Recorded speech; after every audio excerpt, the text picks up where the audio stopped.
What is up, everyone, and welcome back to the Fast Life Podcast, which is brought to you by the one and only Simpson Motorcycle Helmets. Do yourself a favor and head on over to simpsonmotorcyclehelmets.com to check out all the models, finishes, and visor options and get yourself dialed in with one of the best helmets on the market. I also want to thank boostedbrad.com, which is the spot to find some kick-ass products for your motorcycle. Brad has a product for any budget, from pegs to risers and everything in between. Check out all the products and grab yourself some dope-ass apparel while you're there at boostedbrad.com. And don't forget to use Fast Life at checkout to save yourself 5% off your entire order. And might as well give him a follow on Instagram at boostedbrad. I want to thank John Jessup for his 1 year of supporting this podcast as a sponsor. And as always, you guys can check out Dream Rides, which is the spot if you're looking to have anything done to your Harley-Davidson.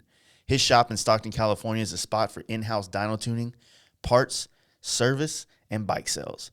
And if nothing else, head on over to teamdreamrides.com, which is offering 100 days same as cash financing on all products. All you need is a job and a bank account. And don't forget to give John and his team a follow at DreamRidesJohn on Instagram. Lexan Moto is growing fast and looking to onboard new dealers in 2020. So whether you're a small independent shop or a 20,000 square foot mega store, Lexan Moto has a partnership that will work for you.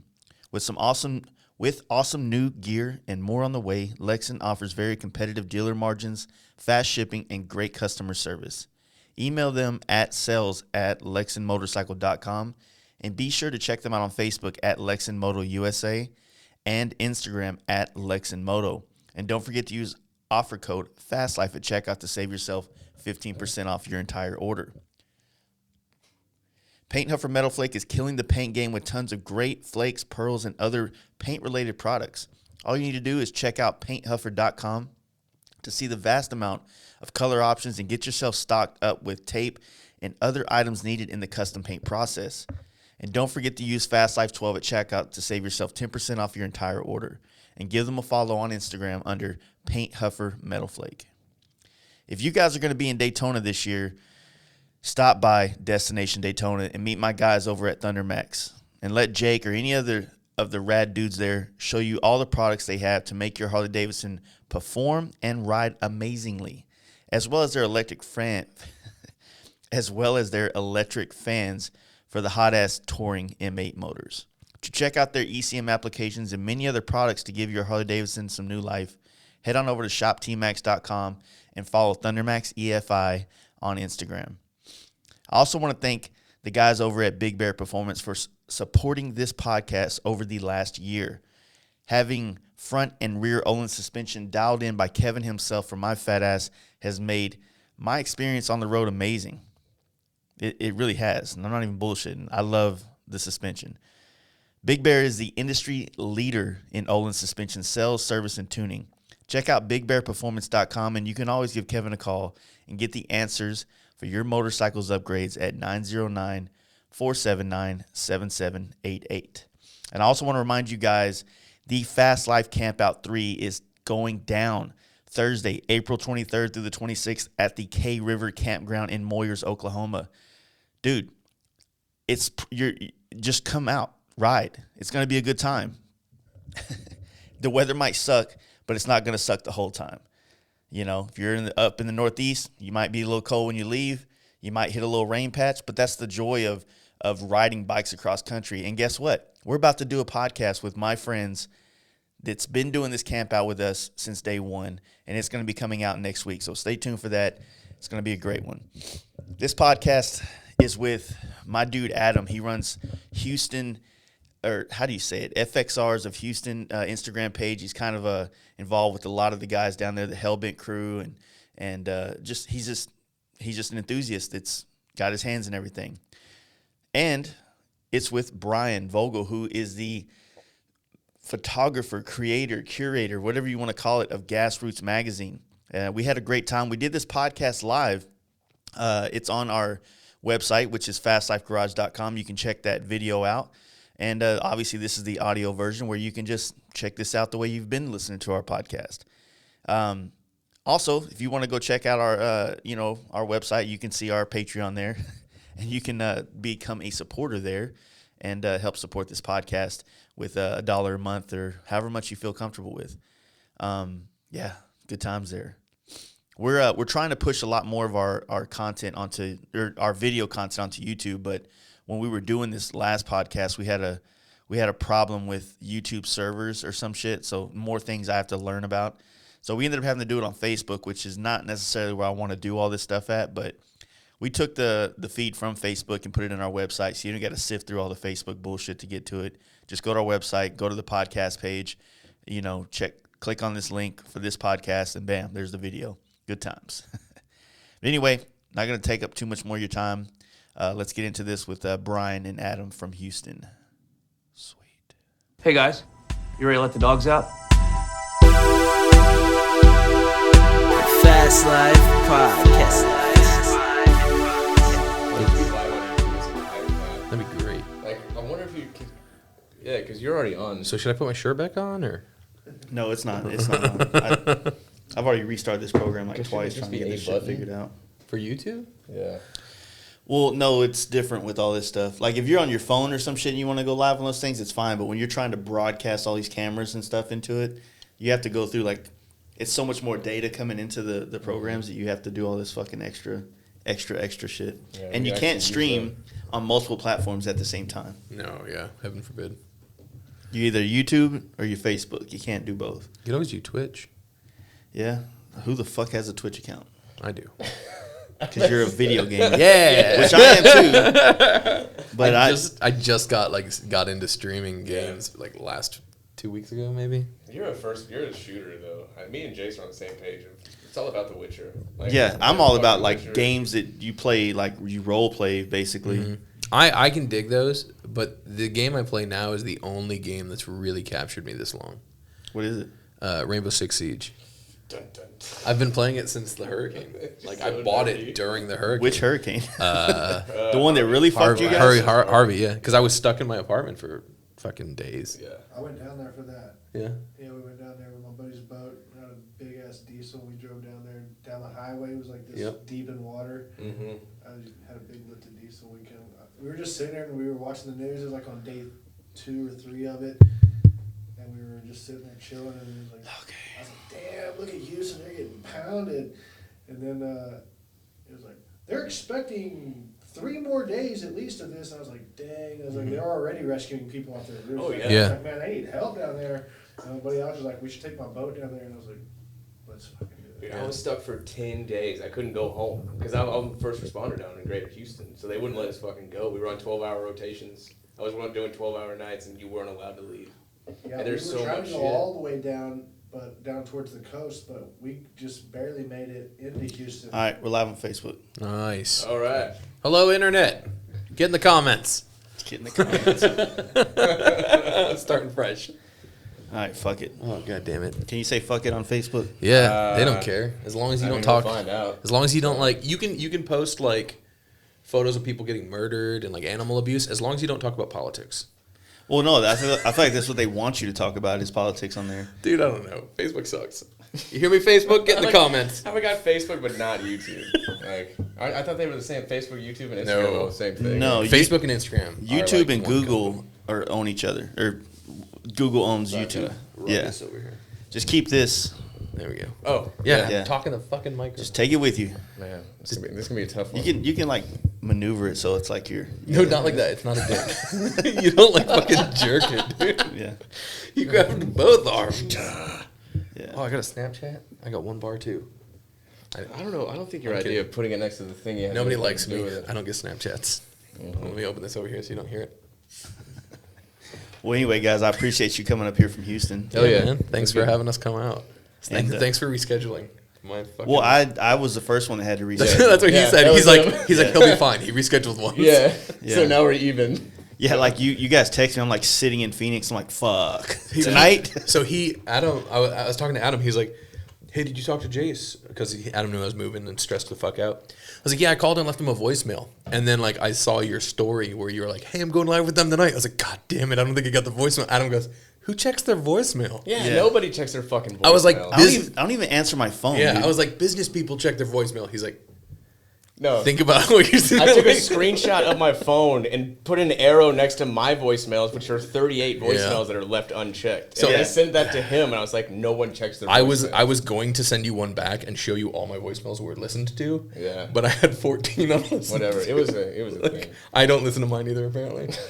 Every time someone calls, dude, all day long, I'm getting constant like robocalls every fucking day to where it's like, I don't even answer my phone. I have a message that says text me afterwards. Do you have are you on the do not call list? I don't have time to answer them. I don't have time to go do not call shit. Yeah. You know what I mean? So Well, if you want to, you just go to the website and you put your phone number in. Yeah, people don't do that because you. I feel like putting your number in, it's making them people call you more. I don't. Like, I don't get any anymore. It's not just going to the because you got to mail shit. Like You because don't. I went to that fucking website. You don't mail anything. Well, they made me mail shit. I didn't do It's that. because they don't like you. Well, you also got the Bye, Baba Booey. Right? there's also the bill collectors too that I have to do. Oh. They like to leave a lot of voicemails. Yeah, So, they call back to back. You block it. They got the same number, Yeah. missing one digit. I'm like, how the fuck do y'all get so many different numbers? And it's always stupid shit. Like I don't owe anybody money that's like of something that, like, oh, I should probably pay that, like my bike note or insurance. Like it's always some stupid shit. Like, like you went across the Golden Gate Bridge like 3 years ago and you owe us like $8. Yeah. And I'm just I had some shit like right after I got back in country from like 10 years ago. It was like, you owe this hospital $10. And I was like, are you kidding me? Yeah. Like by the time I paid it off, I think that hospital had shut down and it was just like $10 as a some collection. mailbox check. Yeah. No, hospitals hate me right now because of motorcycle accidents. But okay, am I good on the mic? No, put it in front of your mouth. That's why it's got an arm. Talk into it. And it does all kinds of. All right. Hold on. You can pull right. it. Hold on, just sit normally. Be a normal person. Hey, undo the thing because I think the cable's like holding it. It was this. Oh. It was too tight. There we go. Oh man. Talk. Just sit normal. Okay. Talk like a person. Yeah.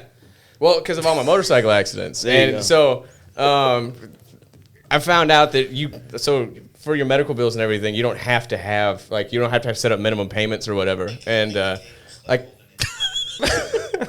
Sorry. It's working. I think I've had 2 critical accidents to where like I was actually held over in the hospital and stuff like that. Obviously when I lost my finger and everything, but they call you back to set up those payments. And a buddy of mine like gave me this, information before I set all this stuff up. And you could set your own monthly payment. So when I was going down the road, I passed a gas station. And the gas was $1.79. And I was on the same phone with the people setting up my medical bills. They're like, how would you like to set up your... One year, there's like $200 a year, or $200 a month, or $300. And I was like, I would like to pay $1.79 a month. And that was 9 years ago. And I think I've only paid them like $200 or $300 since then on like a $6,000 or $7,000 medical bill. But I'll be paying that for the rest of my life. Jesus. Yeah, $1.79. They can't say shit about it either. I got hit by a truck and thrown into a truck in Huntsville while I was skating. And like, Why were you skating where trucks are? we used to longboard in Huntsville because they have good okay. hills, and there was no so we were going down the hill and some lady pulled in front of me, and so I went to pass her, and she didn't have a blinker on. As I was passing her, she turned left, so like she slammed into me, or I guess I slammed into her in her front quarter panel, and then that threw me into a parked truck where my back hit the wheel. And I broke like most of my ribs, and I was in ICU up there. So like I was up there for fucking 4 days in ICU, just like having a great time. And but like I've never paid a cent to them because like originally insurance was like, well, it's your fault. You were skating in the streets.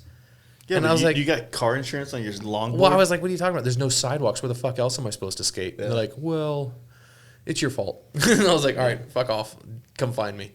Never heard from him. Never paid a cent. And it's not on any credit report or anything. So that's neat. The weirdest thing, like, I just got that little Lexus that's sitting out there. And I know we saw that when you rolled It up was on the Lexus. Adam didn't believe me that it was just a Corolla with the Lexus badges taped on. Yeah, for sure. Yeah. The so I ended up picking it up. I was kind of when I got back from Phoenix, my truck was just like the back window didn't roll down anymore. The AC was like would work, but the blower motor was out. And I was like, man, I don't need this right now. You know what I mean? So I was like, my wife and a couple of my friends helped me out with some cash, and I went and bought this car. And but I was thinking about just going and buy something newer, like a newer car or whatever. But I don't know. I like cash cars. I love when you buy them and you own them and you have to deal with the shit. But Yeah. Yeah, I don't know why I was going with that. Dude, this thing is distracting. I know. We should It's so probably fucking introduce distracting. ourselves so they Yeah. know who we're Oh, dealing yeah. with here. Fuck. I'm Beavis. This is Butthead. No. So Brian Gastrucci's the photographer. I am Adam. Hello, internet. Get in the Yeah. comments. I kind of do the behind the scenes work over just setting up.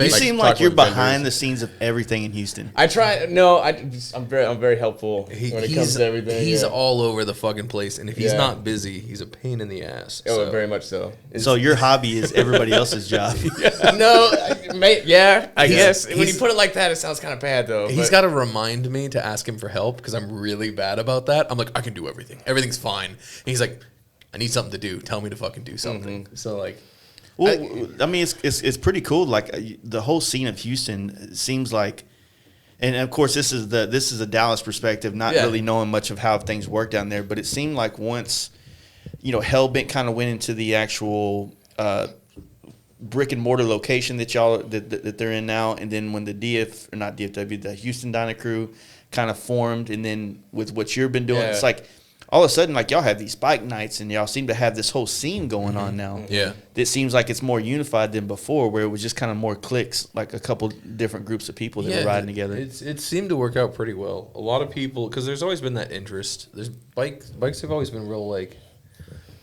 people like motorcycles, but Yeah. it's I don't know, man. Yeah, everyone's gotten on the same page. Houston's always been there, Yeah. but so with Houston, there's always been a level of drama that has been best way to put this, I'll say civilians.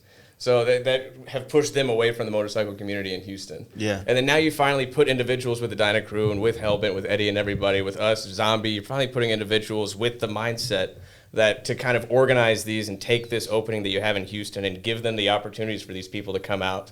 And then just kind of with all of our minds together, that's when the bike nights came out.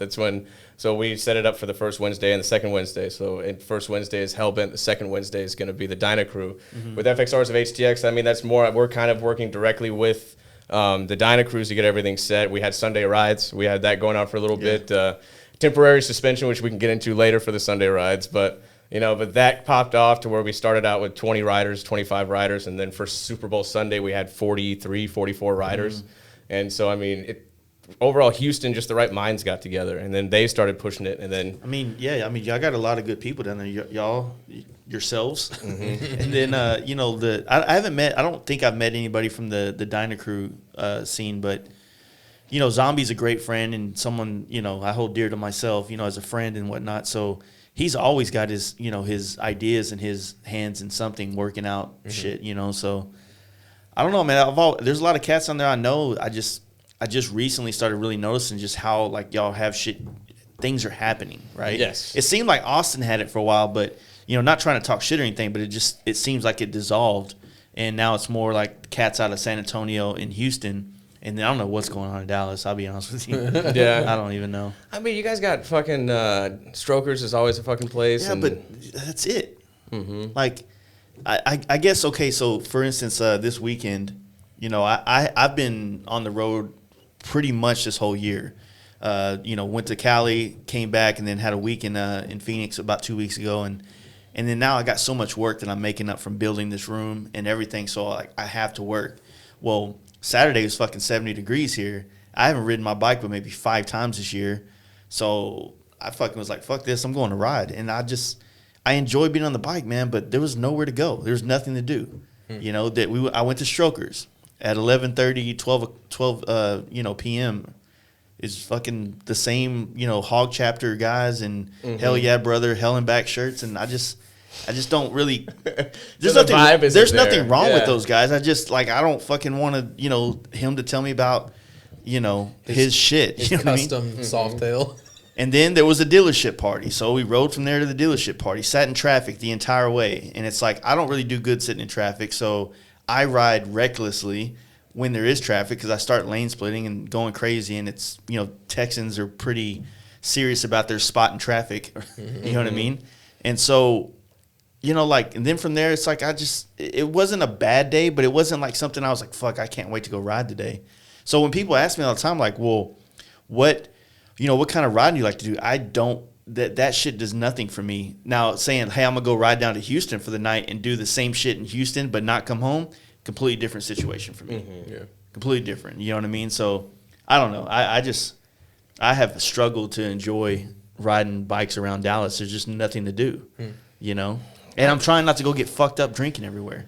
Yeah, that's I mean, Houston was kind of like where Dallas is now, like 3 or 4 years ago, 5 years ago. Yeah. To where it was, I mean, the engagement wasn't there. And then finally we got people together that now it is. And then so now we have the shops, we have other people. But since you're bringing more people around, now it's exciting to be around it. So which is kind of reigniting the passion that a lot of people, because Houston's kind of ghetto. Everyone knows that Houston is, a little hood at most of the time. And I don't know what you're talking about. Yeah, and just adding, I guess we're just adding, given the, because I don't want to say shit because it's not Houston's lovely. I've grown to like it a lot. Yeah. But it's kind of like occasionally, like with these little groups and meetups and stuff, you're spraying a little bit of potpourri. Our roads aren't going to get better. Our potholes are still fucking shitty. I mean, Where are it's y'all still riding to, though? Y'all do a lot of Galveston runs and shit like that, or what? I go to Corpus Christi a lot. We go to, like, for What's our a day run?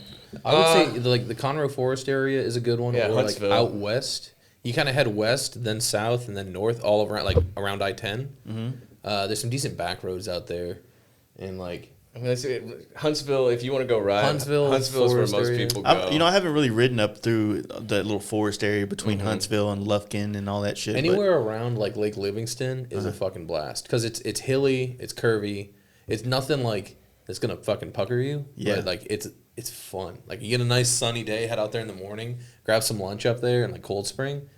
It's a good fucking time. Yeah. Yeah, that sounds actually not too bad at all. Yeah. Because it's also when like how long do you want to ride? Like, I mean, are we talking about like a 6 or 8 hour ride? Because then you can be put in East Texas, which is beautiful. I mean, you got forests. I mean, you got everything you could possibly imagine. There's some rolling hills out there. If I you didn't don't know about. mind like the meth and the racists, Jasper's a good area. Jasper is so bad. I used to work in an ambulance in Jasper, man. That was a trip. It's pretty there, and you can fucking haul ass, hit some. I don't know, Texas-sized hills, I guess you could say. Yeah. Rolling hills. Yeah. I'm a fan of all the different types of riding terrains and shit. So I get it that sometimes people only want to look at the extravagant things. So me being very simple-minded right now, I'm thinking like Houston. Go to Galveston, ride down the seawall, and we're talking about 4 miles. You can take some really back roadways. To I've ridden all the way Galveston. down and crossed over the bridge and then come back up through. I would say what is like it? a good ride if you want to do like a seawall type ride or oceanside ride is actually go down like 288 and go through the parks down there and then come up through Freeport all the way through Crystal Beach. I've across done the that. bridge. Yeah. So that's a cool little ride. I get it. I don't know. But I guess I don't know. I'm just in a funk right now riding around town. I really am. I think that's what it is. Whether it's there's just nothing that looks like fun to me, and I think I'm just being a little grumpy. Like maybe I'm on my man period or some shit right now. I think it's more of a scene, because just how you explain like the Dallas scene to me, like it's like, because that's what gets me outside in Houston. Yeah. Like, but because we realized that Houston, like I said, you got potholes, you got shittiness. I mean, when the Dallas guys came down, Zach decided to show them the telephone pole with a bullet hole in it. I mean, but that's the city we live in. So we don't have great riding. I mean, we have okay riding. Like you can probably get out and be like, man, that was you feel somewhat accomplished. Well, I mean, if you're with a bunch of people that you like, I mean, the ride could be anywhere and it's going to be a good time. And I'm not trying to incriminate myself, but because I like a lot of the cats out here, I just there just hasn't been, or maybe I'm not tapped into it, but there hasn't been much of something that's been inspirational. It's where I want to get out of the shop and go do it. Yeah. One of my favorite and that's things the scene is, building, like, though. One of my favorite things is like solo riding, like at night. Like if you get like a good I full do that all the moon- time. That's pretty much the only ride. Yeah, I just do. getting, but like out of the city, so there's nothing around you. Get some good tunes on if you have headphones or if you have speakers or. We have whatever. Lex in here, sir. I know Everybody has I'm Lex. just saying to the listeners out there that don't have Lex, To the Cenas. you can get it by listening to the Fast Life podcast. You guys keep your shit together. I might give you one. But yeah, like some of the weirdest situations I've ridden in by myself are the best. Like getting my bikes from my old house to my new house the other night. I took a whole change of clothes so I could ride, and I got everything together. I fucking put my boots on and like I had my sweater on and all that, and I'm getting ready to leave, and I realized I didn't bring any fucking pants. So like I was in like those short gym shorts. I call them like dick wigglers. My wife loved that. So I would, because it's the kind your shit's gonna fall out of if you sit wrong. So like, Damn, your dick falls out of your shorts? not in a long What's time. that like? Not in a long time. I was waiting for that to come out. But so like, you're fucking like riding down the road. Or I was riding in these tiny little shorts like down the fucking freeway, and it was Fucking road stupid king. as shit on my road kick. Yeah. But it felt right, like You get that wind that kind of goes up your shorts and hits your Yeah, sack yeah. and then Oh, comes there was back some- out the yeah. other side. it was good. I'm A little wind tunnel going on. I was just a lot of flashes from people's cameras. And definitely in Houston, if you're caught out in gym shorts, they take a Oh, picture of you Jesus. and put it on Bike Life Houston. I follow that page. Yeah, and that page is something else. Like, Shout I'm out on that page. Shout out to Bike Life Houston. Get in the comments. Yeah, Get the comments. they caught me the first day. Like I was going back and forth because I was working on the R4, and I was Yeah. going back and forth from the hardware store because they have fucking stainless bolts there. Mm-hmm. So, and then I'm not gonna put on pants or anything if I'm going 2 miles down the road. And lo and behold, like there's a picture of me on Houston Bike Life, gym Yep. shorts and my helmet on, and They're like, who's Squid. trying who's to this bust me squid? out. Yeah. and what's funny though is like dudes will do that. Like dudes that have been riding for like a year will post up and they'll be like, look who the fuck I spotted doing whatever. And then like other people are like, yo, dude, that's this guy. He Yeah, rides that way was the more rest than of you. Yeah, it was eventually like, shouldn't we know this guy? Like this, because I mean, it was the R4 I got now. It was Yeah. because you just bought the bike. Yeah, And everyone's and like, I it was going looks back and like forth. Adam, but we don't know who. And I was like, yeah, that's his new bike. Yeah. Yeah, that's kind of weird. Dude, I get that too when I'll be at like a place. And the worst is like when they'll see my bike or even before when it was a big wheel and these dudes will walk up and they'll be like, yeah, he didn't ride it though. And I'm like, you know what I mean? And you just feel like this compelled thing to like have to go Yeah. into this, prove yourself to these fucking dudes that don't know you. And even if they did, it's not going to benefit you at all. You know what I mean? So, When you rode a big wheel, so one of my old neighbors, he saw me working on my bike, and he would bring me his bike, is his brother's bike, to fix, and it was usually just like the stupidest shit, like I needed to charge the battery, like shit like that. But like I took it for a test ride before, like, and like that big wheel on that thing, man, it was crazy. It was like a gyroscope. It was so hard to steer. yeah, I mean, when I rode them all the time, everybody was, all the guys that, it used to be the saying, like, the dudes that talk shit were the guys that couldn't afford it. Yeah. And that's what we used to say with big fat back tires on 240s. And, I mean, on fucking sport bikes and shit back in the day. But, you can ride the bike. You just can't ride them the same way that you might ride your FXR or your Dyna Right, now. yeah. It's just different. The thing is, it's still a motorcycle, Right, right? And yeah. to me, I think it's cool if anybody's riding anything complicated. I mean, trust me, it's easier to ride a big wheel across country than Yeah. a hardtail chopper. Well, yeah. I mean, I haven't ridden either of them across country, but I just imagine like the handling is so different. It's got to take an adjustment period. I mean, yeah, but think about what you're handling. Potholes, it can miss those. Yeah. But is it gonna fucking do great down PCH? Probably not. yeah. I've done it. It sucked. But the thing is, like, if you can just get more people to start riding those bikes, and they'll all kind of start evolving into stuff that we are all into now, because they're gonna stop spending money on things that make it more complicated to ride, and they'll understand why guys like us on baggers are putting T-bars and keeping short bags. I mean, if anything, it'll be easier for them to get it on and off the trailer. Yeah. I mean, it's a very expensive cosmetic change. Yeah. So that's for sure. Yeah, I mean, Yeah. dude, think about all the guys that they were saving up for years to get that big wheel and to finally be in that scene, and the scene's gone. You know what I mean? Like, Dude, I don't want to kill that dude's dreams. Those are so expensive, man. Like, They're expensive, That- but you can buy them done right now fairly cheap. really? Yeah, It just blows my mind what people were dropping on those. dude, people are dropping more money on the performance shit. It's just as of lately, I've been getting a lot of requests for paint jobs and stuff, and I don't know, maybe it's because of this new one or whatever the case may be, but for some reason, everybody is under the impression that because it's not a big wheel, that it's short bags, that it's not gonna be an expensive paint job. Oh. And I compare all my paint Yeah. jobs, like, okay, so Dyna's run between low end 3, Yeah. the one that we just did, the gray one, Yeah. full fairing, all that shit, that was $5,000. So So you take that Yeah. and you add bags, you Right. add inner and outer fairing, you add a bigger front, you add all these different things on a bagger. So that bagger's going to be $7,000, $8,000, $9,000, $10,000, regardless of if it's a bagger out to the end or not. Yeah. And if they don't bring it, dude, I got 6 Dynas downstairs paying that money from all over the country. Why? Yeah. You know.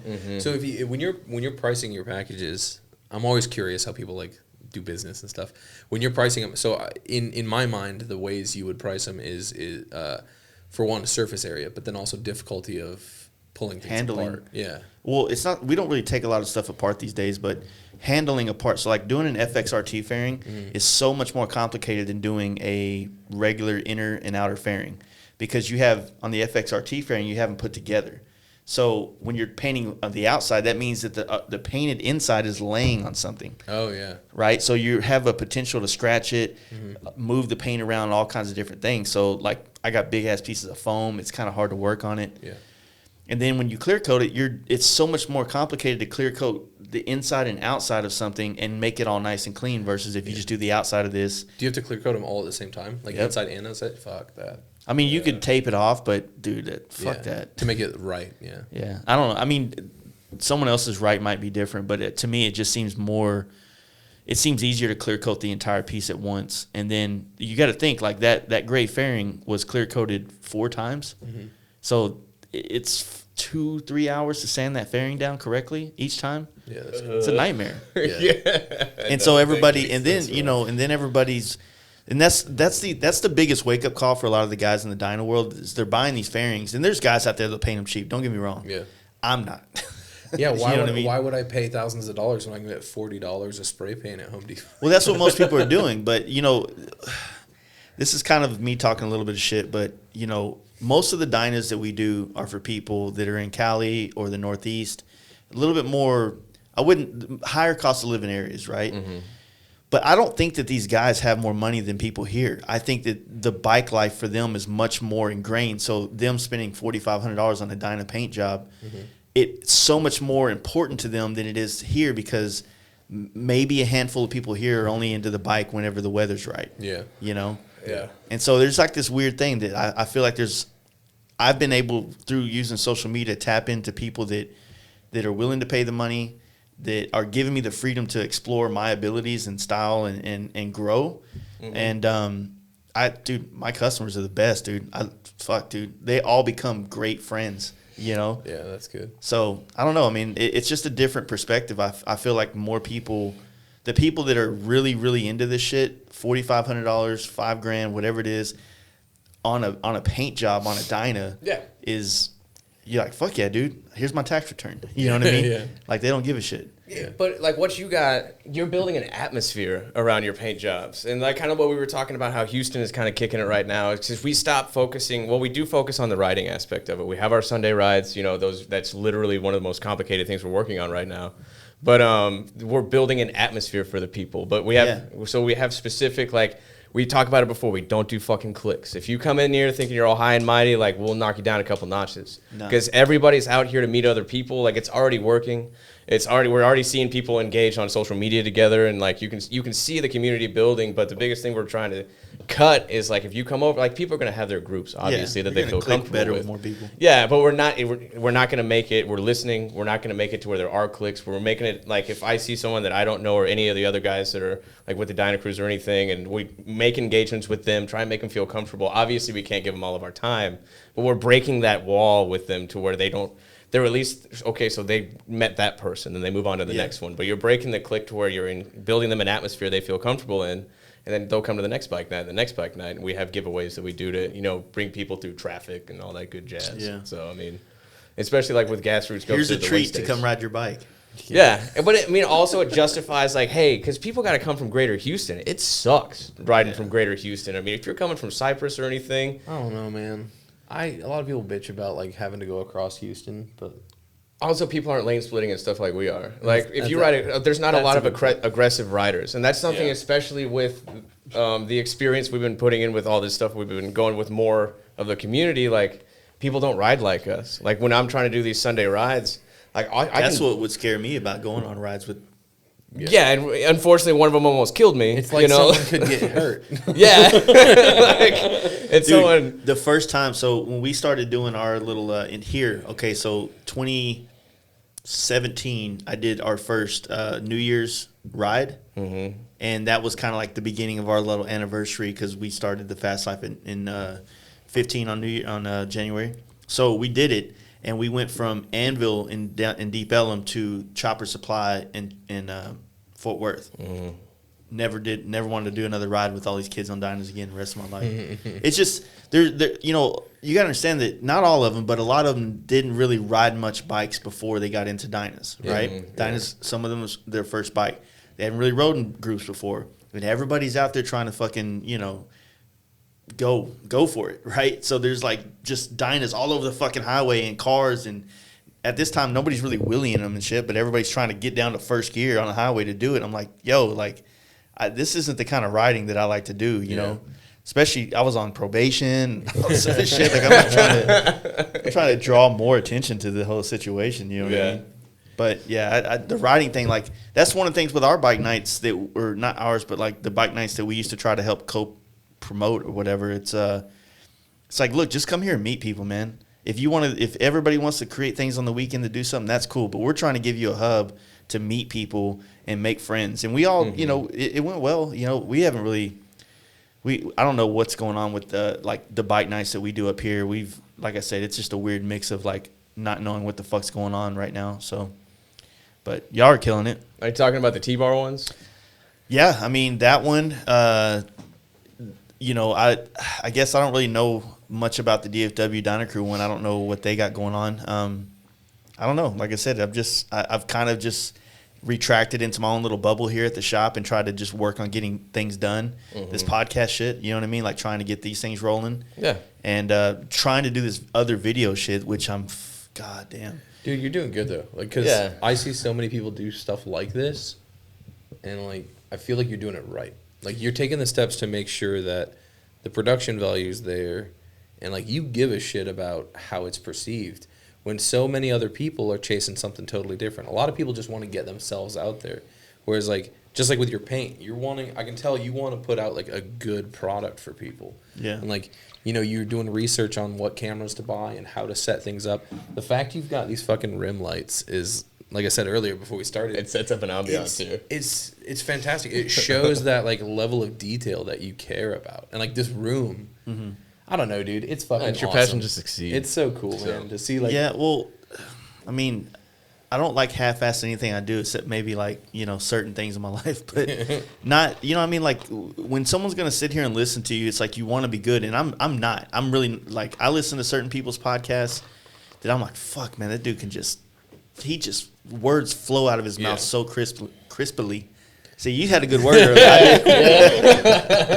Oh, are you talking about my vernacular? Yeah. So I'm not, you know, I'm not really that good at that stuff, you know, and you know, and I'm trying to work on it. So like, obviously, if you listen to some of the beginning podcasts, like I can't listen to them, but if you guys out there have worked your way through them, thank you for just, you know, sticking with us. But you know, just trying to figure it out. And then, you know, like I said, the last one we did with the video, like I was pretty fucked up before we even started. You know what I mean? Like those are things that you think about, like that are fun while you're doing it, but you don't really think about how the viewer's going to see you. So it's like, fuck, I need to be a little more professional, even when I'm trying to be fun and be, you know, whatever. Yeah. So. Just your willingness to adapt. Like it's for anything with our Sunday rides that we're doing. Like I got taken out on the fucking highway, you know, like I should be dead. But if not seeing it as, okay, fake news.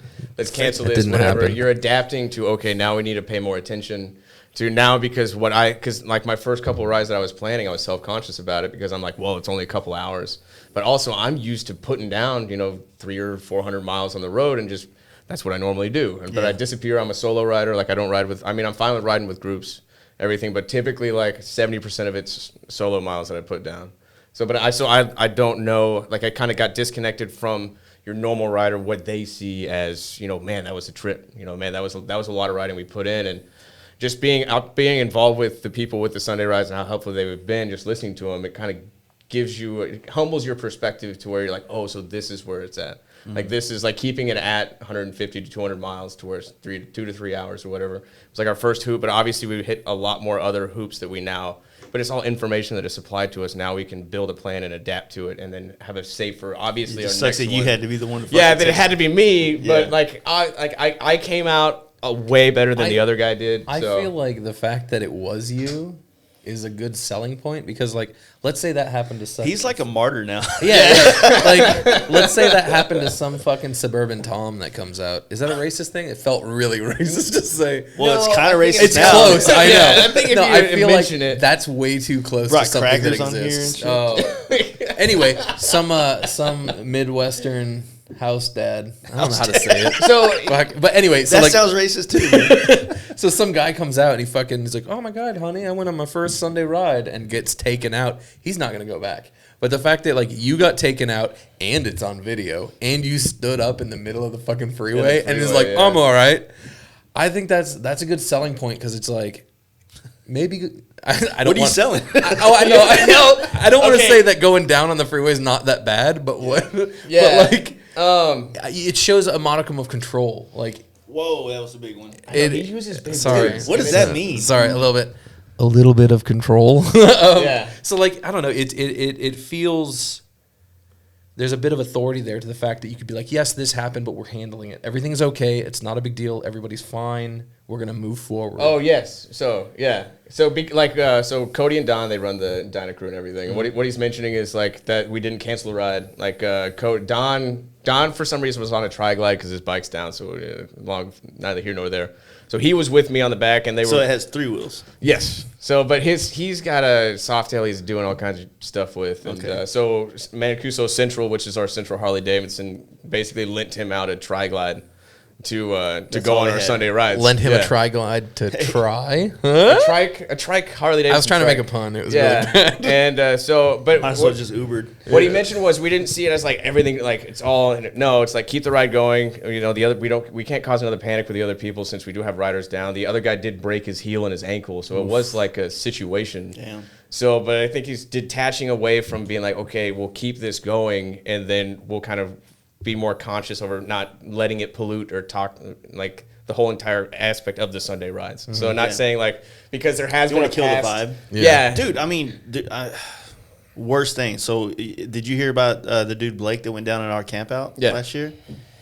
Dude, the vibe was dark at the campground that night. I mean, this dude rode up from New Orleans. He rode with another homie from Florida that came through Craig, and some people had to witness that take place. Some people were like only a couple behind him, and they saw him down and shit. And then to know that he was unconscious at the scene, and I mean those hills, like I said, like, and I'm not trying to talk anything about his riding ability, but that's the scary thing about getting people to even come to our camp out is like if you're not from riding these corners and you buy all this shit for your Dyna, you still have to know how to ride bikes. Yeah. It's not this like having an inverted front end doesn't make you capable to keep up with guys like Steve Chamberlain and Mark. Yeah. You know? Well, there's a good thing he brought up before one of their other rides is you have all these people and you don't know their skill levels. So let's say you've got 50 plus people and you put them all out there on the road at the same time.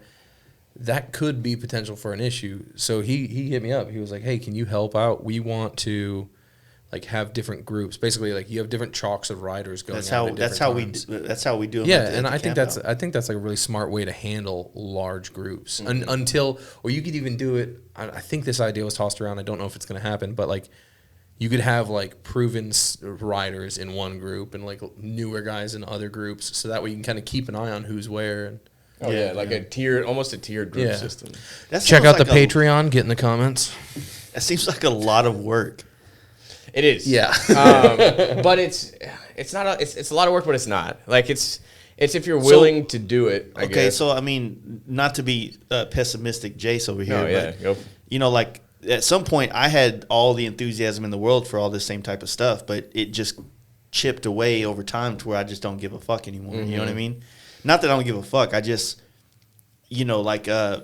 it's kind of hard. I'm live, so I got to watch what I say. Yeah. But it's just It chips away at our purpose. Why we get into this in the first place? Why do I even put myself out here to Yeah. do this? Yeah. You know what I mean? Because you're putting in the effort and you're seeing very little I guess come back from the effort you're putting into it. Because it does take a lot of effort to manage 40 or 50 riders on the roadway once a month. Well, like I said, not trying to start any more drama because I don't need any more. But being here, like my shop, my brand, whatever the fuck you want to call this, and then all the stuff that we did to try to help bring the whole scene together, on top of with DFW Diner Crew and everybody else involved, it just sucked that like I'm the only one that had a name, right?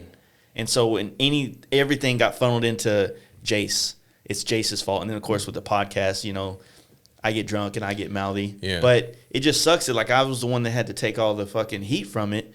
And, you know, I'm a very aggressive, passionate dude when it comes to motorcycling and all this stuff. It is my fucking life, 100%. You know what I mean? So Well, it's also your source of income. So there's that personal. So there's a lot matter of to it. different angles that some people that log into the motorcycle scene here and there, they don't understand. They don't understand why this bothers me. They don't understand why that shouldn't have been said that way. Well, we were talking about that on the way up here. Is that, especially on my end, that the magazine is. Oh yeah, we should talk about your magazine. Yeah, we should talk about the magazine a little bit. I'll just hold it while we talk about other stuff. Yeah. But like, I've got this project I've started, and you know, with the help of Adam Hughes, I didn't put his last name in the intro page. Yeah, he gave me shit for it. About that. But like my actual career and income is photography as well. Yeah. I'm a commercial photographer, so like it gets personal. If there's some misinterpretations or a project goes south, like you got to remedy that, and it like on a professional level, but you also have to like deal with. You have to mitigate your own professional. I know what that word means. There you go. Okay. Yeah. You have to deal with your own. I think I've used it like twice personal in my life. shit. Yeah, I don't know. It's just it hits you on two fronts. You know. Yeah, I mean that's the thing. Is like a lot of what we're doing, like you with your magazine, you as well, like being a part of all these things. Yeah. Like you know, it's very it's a passion thing for us. Yeah. This is what we do, but it's also our hobby. So there's a very, very, very thin line between, you know, like I don't really know what the word is or how to describe it, but like I do this because I fucking love it, and I also work in it. You know, and I would love to build up a scene, especially here in Texas, with it, which is kind of what guys like me and Mark did when we first kind of linked up with like Dustin and them from Texas Hills during the first one and stuff, and it seemed like it was going good and everything was going great there, and then the DFW Diner Crew thing happened here, and then there was differences of opinions on things, so it split to the North Texas T-Bars and the DFW Diner Crew, and then it's like it grew, and we were happy to see the Dyna FXR culture kind of, it was already here, but it was starting to come together in different cities, right? And then it just, I don't know what happened. I mean, it's still going. I feel like even though a lot of guys like I know myself and Mark were real heavy in trying to help the bigger things taking place, I feel like I'm more out of the loop than anything now. You know what I mean? And I've done nothing but, you know, really try to help bring it together since day one. But I don't know, man. There's also this weird thing that like for me in my life, it's really hard to figure out who like friend wise, who is really wants to be here and just be a part of it, or who wants to be it. Yeah, that makes sense. Yeah, I mean, it kind of sounds like you're just kind of talking about the byproduct of fame. I mean, it's just very difficult to. I hate to say that. Yeah, and it's just very difficult. Your whole entire what you see as genuine is a lot harder to I guess prove. I guess so. I mean, and that's going to be a struggle that. I just love being around it, and then just I do too, man. And if I have that, like, I mean, there's gonna be drama, there's gonna be all kinds of other stuff, but as long as I got that, because it's inspiring, and just being around like the motorcycle community in general, that's where you get your inspiration, that's where you get your paint, that's where you get everything you need it.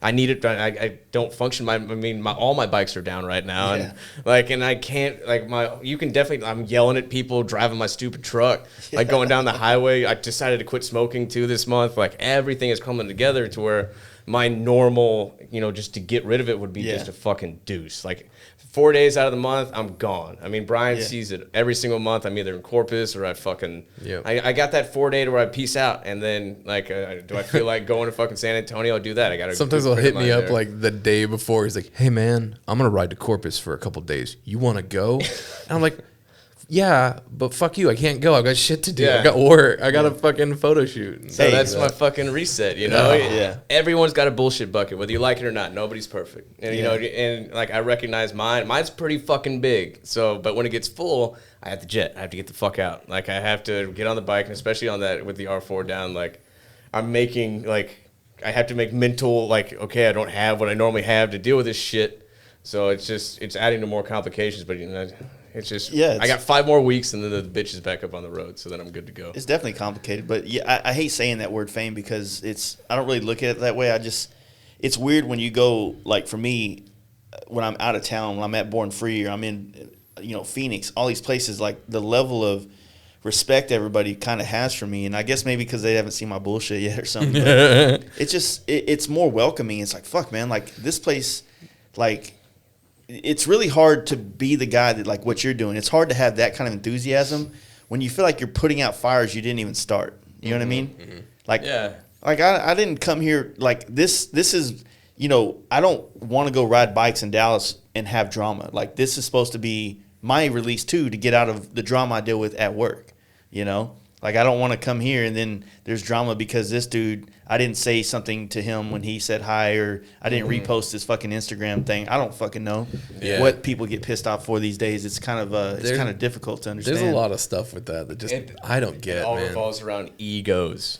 So dude, I got one. Huge. I got an ego. Don't get me wrong. I fucking have one. Yeah. You know what I mean? And I know I have one. I don't like it. It's something that I have to keep in check. You know what I mean? But I'll be damned to sit here and act like I don't have one. Yeah, we talked about that on the way up too. Mine? no, not yours. I mean, I've been a photographer for 10 years or so now professionally. Yeah.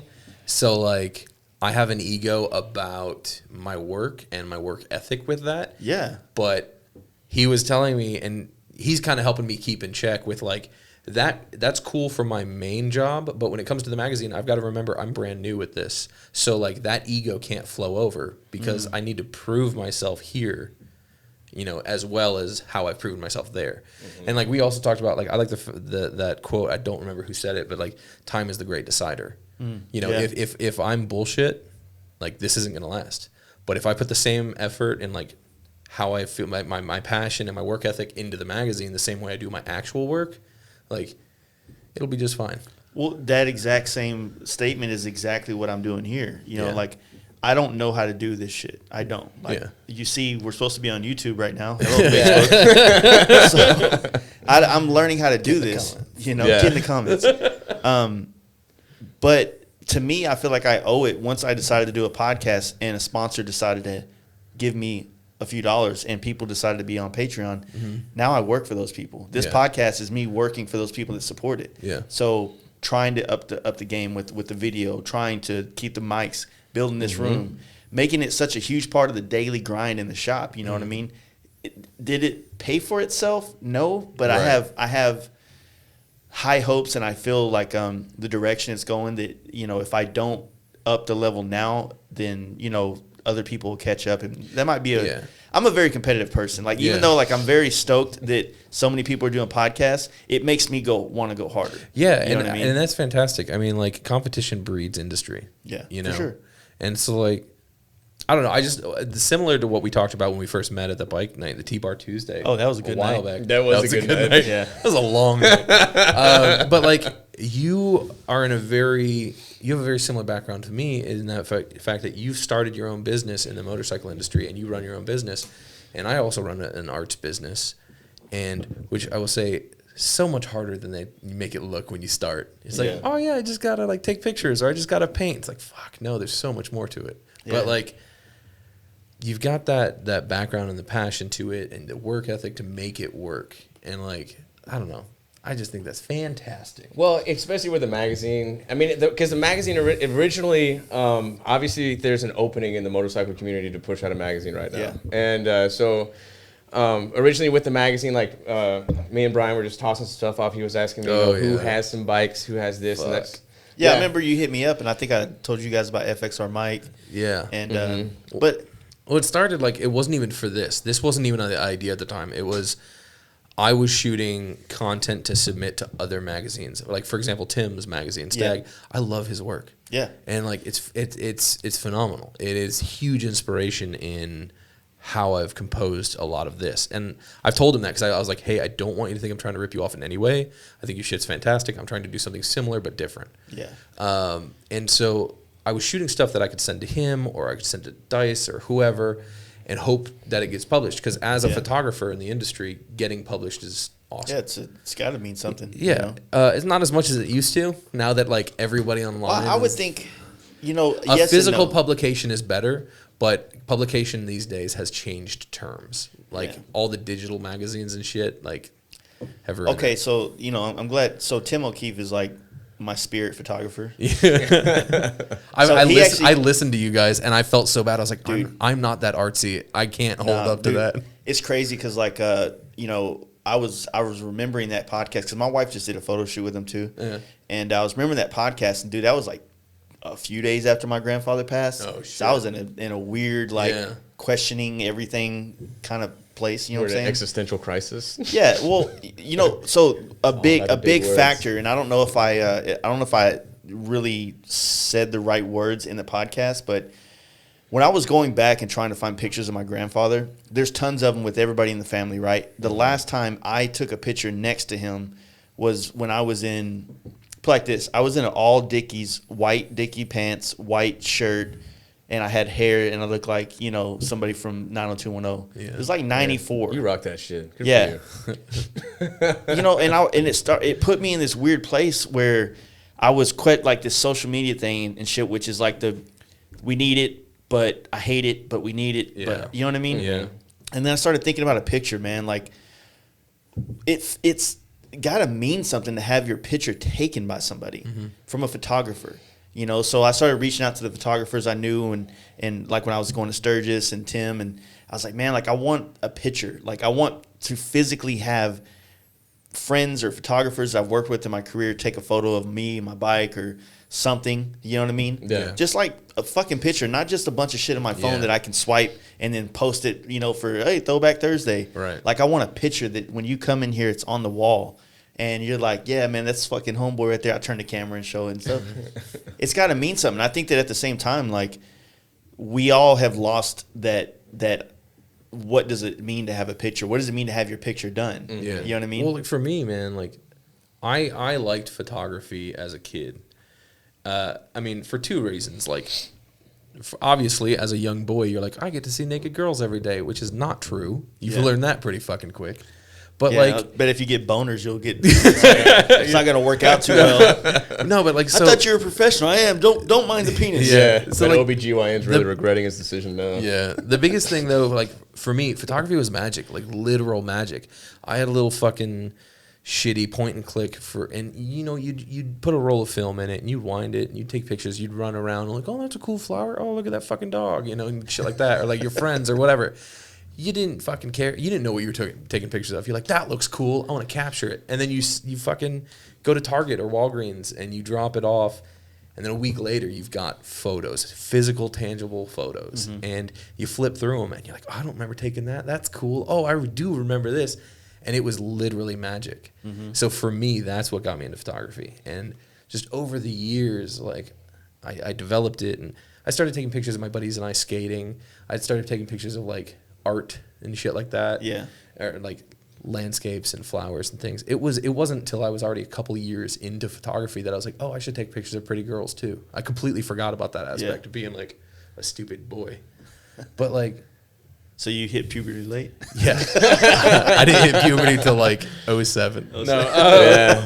No, man. And so like, photography to me is magic. And like one of the rules of photography, at least for me, is like when I'm shooting bikes, if I look at a bike and I'm like, man, that's a rad fucking bike, I have to look at it more than that. I have to be like, why do I think this is cool and how can I capture that? Because like sometimes it's just an overall photo of the bike. I just want people to take in the atmosphere that I've got. Sometimes it's a detail shot, like this piece really like flows well or whatever it is. It's just trying to convey that feeling. And like that's the biggest part, I feel like. And that's what I think Tim does amazingly with his photos. He conveys feeling and emotion in his images. Yeah. And that is huge. That is one of the hardest things for a photographer to learn, is how to interact with subjects or how to capture something, how to capture what you're actually seeing. Because like if you take a picture with your phone of something, like there's usually, not always, usually there's no emotion attached and you don't quite get the same feeling as when you're looking at it. As like, I don't know, if you can compose that photo well enough, and like where a successful photo for me is anybody that views one of my images, regardless of what it's of, if if it elicits an emotional response, that's huge. So when it comes to Tim O'Keefe and like the stuff he does, and I see this in your work too, it's like and the way I've explained it to my wife, and the reason I wanted to have him shoot her, I was like, first off, I wanted her to get that experience of being photographed by a real professional photographer, you know. And then secondly, like, he has this way to really capture so much emotion, just like you said, so much like for guys like us that work on our bikes and stuff like that, he's like capturing what we envision, like our chick coming out in the garage and bringing us a soda or a beer. And it's so natural. That's fantastic. And that might sound sexist, but I mean, it's like, it's like finding so much more sexuality and beauty in a picture. And it's like, she's not butt ass naked. You know what I mean? It's not some over the top chick with huge tits and you know what I mean? Like, and so it kind of like desensitizes, you know, or it reinvigorates it. The other shit's is desensitized when you follow those Instagram model pages and it's just like ass everywhere. And then you go like see his work and you see a real woman that's photographed in a way that's just like, fuck, man, like that's hot. It's like it's artistic. What I really like about it, I keep spiking the camera like straight into it. I don't mean to. One of the things I like so much about it is I don't know where the camera was. it's how natural it is, and he's capturing real natural life, and that's the goal with a lot of these images, and especially the images of the guys that have submitted, like the images that were submitted to me. Like a lot of people sent a lot of photos in, and so like things like dudes like James Yaman, I don't know how to pronounce him. I'm sorry, Alex Ozawa and like Deviate, which his real name Veneditto, I believe it is. One. Yeah, that's Danny Veneditto. Yes, so that's fucking. I think those are James's photos. Those kind of things, like it's real life. Yeah, I like to capture that. Yeah, Amazing. and it's reconnecting the rider to the motorcycle. Yeah, and so that's the overall goal. So when they send me these, it's like if someone sends me like a photo of a bike and it's just like a photo of a bike, it's like cool. It's a photo of a bike. But if you send me like an amazing photo that captures a real feeling like the ones the guys have sent in, like that's what it's all about, man. It's about capturing that lifestyle. So sometimes you can't set up a photo shoot for that shit. You have to just be that guy. Like you've gotta be there. Yeah. You've got to live the life. Organic. And that's why like it's massive thank you to everybody that sent in photos for this, because like honestly I like my images most of the time, but I feel like theirs I'm really like it really brought it to that next level. Like if it would have just been all my work throughout the whole magazine, it would have been a fucking jerk off piece. It's like, hey guys, look what I made of my own look shit. at my look at my photos. Yeah, look at my printed Instagram. Like there very much is a point. No, so like, and that's why also like having Rob write about his experience at Giddy Up, which not Giddy Up, fucking Nitty Gritty. By the way, did not go the way I thought it would, because initially I was like, all right, he was there, he had an interesting experience, it'd be cool to get his perspective on the whole thing. And he ended up just writing about the whole situation of cutting his thumb off and barely talked about Nitty Gritty at all. Yeah, that guy and cut I was his like, thumb off. That's fucking sick too. Let's just throw that in there, because originally I wanted it about the event, like, oh, this is what was going on. But see, I wish that's real life.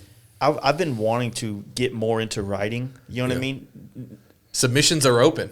Not for that. No, just to help me polish my own fucking ideas out, man. Like it's weird. Like sometimes when I get drunk and I'm laying at the house and I got notes. I'll write I'll write things in a way to my daughter or to my wife or to my friends, or just like capturing an idea. Yeah. And I'm like, fuck, this is great. And then sometimes I post them, then I wake up the next day, I'm like, what the fuck was I saying? Like that writing's cathartic, man. Like, dude, I used to do that shit, like almost like journaling, like when I was overseas.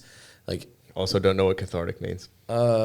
I've heard it before. Yeah, cathartic. I'll be that guy. Resolving emotions. Oh yeah. What does resolving emotions mean? Let's cathart right now. Let's cathart real quick. Sorry. Oh yeah. So no, it's like, but like when I was overseas, I was in Afghanistan and shit, and I was having troubles back home, and you can't really talk to anybody about it. So I would just basically journal. That's probably why you have a vocabulary, because it is. I read a book or two. So like I fucking like a year later got home and I read all those notes and I was like, what the fuck was wrong with me? But at the time, it's what I needed. It got it out. It got me to verbalize. It does get it out. So you know good. What I mean? And sometimes some of those ideas, they'll like grow into things, and like some of my favorite photo shoots I've ever done came from just stupid ideas I jotted down. Like you were saying, man, on my phone in notes. I've got so many dumb ideas. They're amazing. But that's where you got to do it though. Like, I mean, the creative process. I mean, the more you can capture, you know, what sucks is, and I'm learning at my later age now. So like when I have to design a paint job or I'm trying to work on like a premise, I got a million ideas for doing these YouTube videos that I want to do. Yeah. Balls are like went up Yeah. to do them. You know what I mean? Like it's just a different thing. But a lot of those you just got to do them too. I'll tell you right now. Yeah. Because I used to have a YouTube channel that was pretty bad, and you just sometimes and I've learned this. I'm sure you've done the same thing with paint jobs and artwork, but like sometimes having it on the page and having an idea is great. But if you never get it off that page and put it into work, even if it doesn't come out as good as you want, you got to move forward. Yeah. You know what I mean? I guess that's what sucks is like, you want it to I'm be so perfect. I'm so used to like wiping it off and starting over. Yeah. You know what I mean? And Oh, if, yeah. if like the video, like I went down to, you know, when I first like right at the end of January, I went down to New Braunfels to see Scott from Simpson, and I was like, man, you know, hey, I just brought this camera shit. I got an idea for a video. I want to do it. I don't know if it's gonna have what's gonna come of it, right? So I went down there. Great ideas, right? But because one of them was in a public place, I was really kind of nervous to try to set up a camera and all this shit and the way I wanted to kind of do it. And so the footage all sucked. Yeah. But it showed me how much harder it is to get the footage that you want to do for a video and how you can't really capture it naturally. Yeah, and also like every failure is just a learning point. Yeah. And like so that's what I'm saying. Like, man, some of my absolute favorite videos I ever used to make were just garbage, and I should go back and remake them, but I'm not going to. But I learned so much by that garbage. True. And true, like, yeah. it's I guess what we're talking about is like you said earlier with the ego and starting over. Yeah. That's where I'm at. Like I started this podcast and for some reason like it didn't bother me that I sucked. right. Well, and You know what I mean? Now it bothers me that I'm not good at something else. Every time you're failing, and this is like one of those fucking things you see on someone's inspirational Instagram. It's like getting out and failing is better than not getting out. You know what I mean? Like if you don't fucking paint a bike, you don't paint a bike. Yeah. But if you paint a bike and it doesn't come out right, at least you're putting in work. You know, same with making videos, man. Like you went out and you got with him and you guys tried something and fuck it, strike that down, try the next one. But like if you would have sat in here and like, I don't know. I'm gonna get it down. You know what I mean? But I don't have any doubt that you will. you know, Man. it's just hard. Like because I don't know. It's just different. You know what I mean? There's so much time involved. And you know, not even just getting it, just setting things up. I've got a list of video ideas I've been wanting to do to push the magazine. One of them is actually an idea I gave him for FXR of Houston. Get in the comments. That I stole back. So I gave him. We were going over video ideas one day. I was like, "You should do this and have it like this, and there'll be this." And then at the end of that, I was like, "Never mind, don't do that. I'm gonna do that. Yeah. You can't have it." Well, Go ahead. I think we're both the same, but go ahead. the thing with, you know, I've put the video shit on such a pedestal. I put the pussy on a pedestal, basically. Hey. So what for me is I have these ideas that I think are the kind of ideas that would really define me as a YouTube or just a video producer in some aspects. And I want to do them, but I don't want to waste them because I feel like they're so strong. You can always redo them. I don't want to redo it. I man. know, but man, like especially if you look at the big YouTubers, like some of those. See, that's the other thing, right? I don't give a shit about YouTube. I know. I'm just saying. Yeah. I'm just saying. All right, even not YouTubers, creators. You'll see regularly that people will revisit ideas that they weren't able to develop properly. True. It's like, let's say when you started painting, you had a cool idea for a paint job, and it came out all right. And then like as you got more experienced, you go back and redo it better. And then like as you hone your skills and you grow, you know, your toolbox essentially, you can do the same thing, but you can do it better. That's the good side of me telling me to do this. The other side's like, you suck, faggot. You know what I mean? And a lot of it is like where you want your image That's to my go. bad. That's all Adam does. I'm like, hey man, I got an idea. And I'm like, you'll never pull it off. you will not make this putt. Well, you can always come to me for like, I will always be honest with anybody that comes to me. Like I will give, like if you come to me with a valuable idea, I will listen to you with everything I got. And I will give you my utmost honest answer of what I think it's going to be. Oh yeah, speaking of that, I guess I can jump back to like 10 minutes ago when we were talking about like how the magazine started. Yeah, we should do that. I did that shit with him. I called him up after shooting these bikes, and I was like, "Hey, man, I could just start my own magazine. I was at work, by the way. I was like, I have experience with print because I've worked with print shops for work and stuff. And I was like, I could do this. He's like, yeah, you could do that. Yeah. And he was real short because he was at work. Well, and I was like, on scene. I wasn't just on work. Yeah. I was on scene with like engines and ambulances and like No. with this kid just having seizures. Oh, it was great. And I was like, I'm just like, Hold on. All right, cool. and I was What's like, going on? And I was like, I got an idea for a name. What was it? It was stupid. No. It was like thinking about starting a magazine. He's like, you should. And I was like, I think I'm gonna call it like Oil Bag. And he's like, that's fucking gay. So just to paint the picture of this situation here, so he's texting me. I'm on scene, like we got the ghetto here, and like I was on Stafford was where the territory this time was, and like this little ghetto ass trailer park where I was at. And so what happened was this kid had seizures, blah blah. He was smoking fake shit, and Oh yeah, that shit's bad. yeah, and so, but I was waiting on scene, so I'm not just gonna answer my phone at work and shit, but I was waiting on scene for his mom to get there because he was only 16. So that's why. So I'm waiting for this kid, and then the reason I remember because his mom was bombshell, and so like, She was dude, hot? holy shit. And so while I'm waiting on the side, Hey, with if your these kid kids doesn't die, here's my telling him number. to just yeah. Actually, and if he he's does texting die. me about names, and I'm like, that's fucking horrible. Like no, and then that's anyway. So Yeah, so pictures painted. It developed like I was just coming up with all these dumb fucking names. I was trying to think of shit that was like, I don't know why I wanted it to be like, I want it to be like a part of a bike. That'd be sick. And I had those terrible ideas. Those are always the Kickstand cool. monthly. yeah, like shit, like That's dope. yeah, but my ideas weren't that good. Think about it. Every like cool biker name is always like some part of the Yeah. bike that you would never think to Well, call like- somebody like bearing, yeah, but so grease bearing, or eventually, wheel like, bearing, or some shit. Or I don't remember exactly how we got to it, but eventually I was like, what about gas roots? And he's like, I don't think I was fully on board with gas roots. you originally. weren't, and Yeah. you were like, it's okay. Yeah. I think it could be better. I was like, hold on, and I googled gas roots, and the only other gas roots I found in the U.S. or anywhere is some like auto racing shit, like Yeah. a group up in like the North U.S. and has nothing to do with motorcycles. I was like, fuck you, I'm doing gas roots, and I just did it. Yeah. I fucking got my like all the business shit. I bought the website. I got all the social media locked down. Names are hard, man. Dude, like fuck that. I've had a lot of friends over the years like trying to figure out names for their shops, and you know they would ask me where I came up with mine from, and I was like, look, my shit was like when I started. The first name was Live Fast, Yeah. Airbrush and Design, Live Yeah. Fast Customs. Like it was always on that James Dean lineage Yeah. type thing.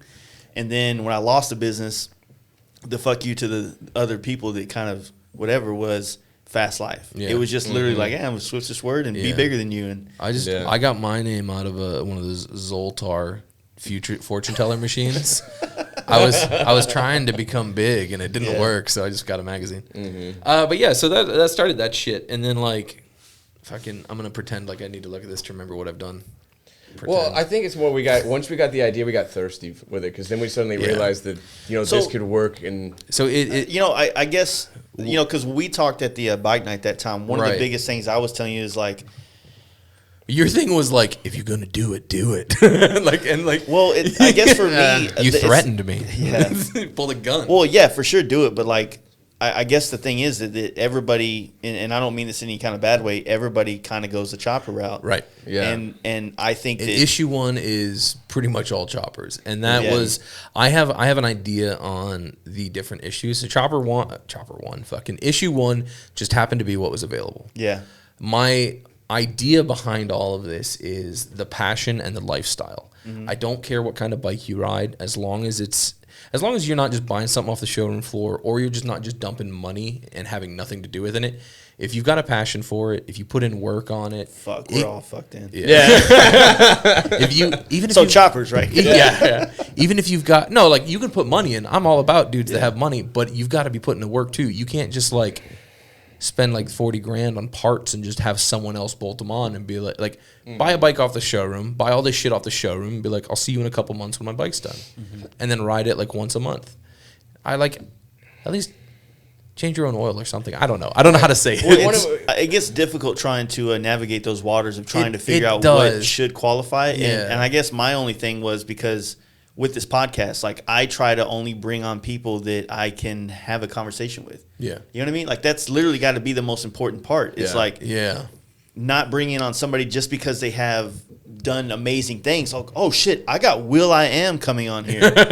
Like, what the fuck am I gonna talk to him about? I would so tune in on that. Yeah, see me bombs. Like, so what do you do? I guarantee. I guarantee. When did you rename Weren't yourself? you in Wolverine? Good for you, man. You did great. Yeah. So issue 1 was all the periods. essentially what was available because we were in Ireland right after the idea dropped. So I was able to shoot the choppers in Ireland, which is amazing to see. Yeah. Because I saw you had you were like in LA too. You did the so I've been wanting to do the shit with Power Plant. Yeah, forever. so I got to meet the guys at Power Plant. They let us. We went there and we told them what was going on and that we were starting this magazine. And they were like, "Yeah, we're a little busy today. Can you come back tomorrow?" And we, my wife and I, Brittany, we had a cabin up in the mountains that we were staying at. And I was like, "Yeah, we can come back tomorrow or like 2 days or whenever's good for you." They're like, "Yeah, just come back at this time." So they let us like walk around the shop, fucking shoot whatever we wanted. They pulled bikes out for us and everything. They were real cool there. And and Ryan McQuiston was the same way. And like we shot at his place in the morning. And then he's like, "Hey man, I could probably get us a girl to shoot here in the afternoon." I was like, "Yeah, if you know anybody that's comfortable with that, cool." So he brought this girl out that he's friends with. And so we shot her, and she's in the magazine. She's the only one in issue 1. And she's super cool. And we knocked all that out. And I got to meet all the guys at his shop and the guys that live with him and all that.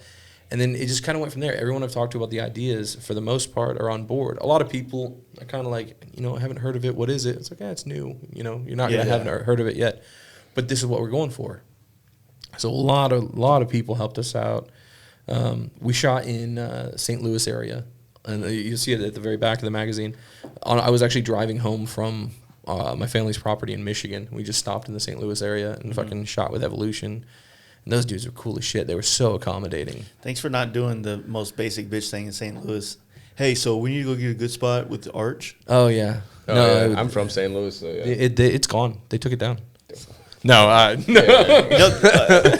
think there's like a couple things that people do photography wise that I just check out as soon as I see it. These I try and graffiti walls. I'm done. Yeah. I'm out. Yeah.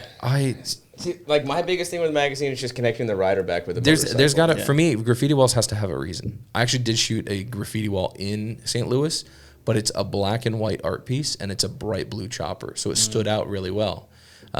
Don't know if that'll go in a future issue or just on social, but it was pretty rad. These I was really concerned about. These photos of the panhead and the knucklehead up here in Dallas. Yeah.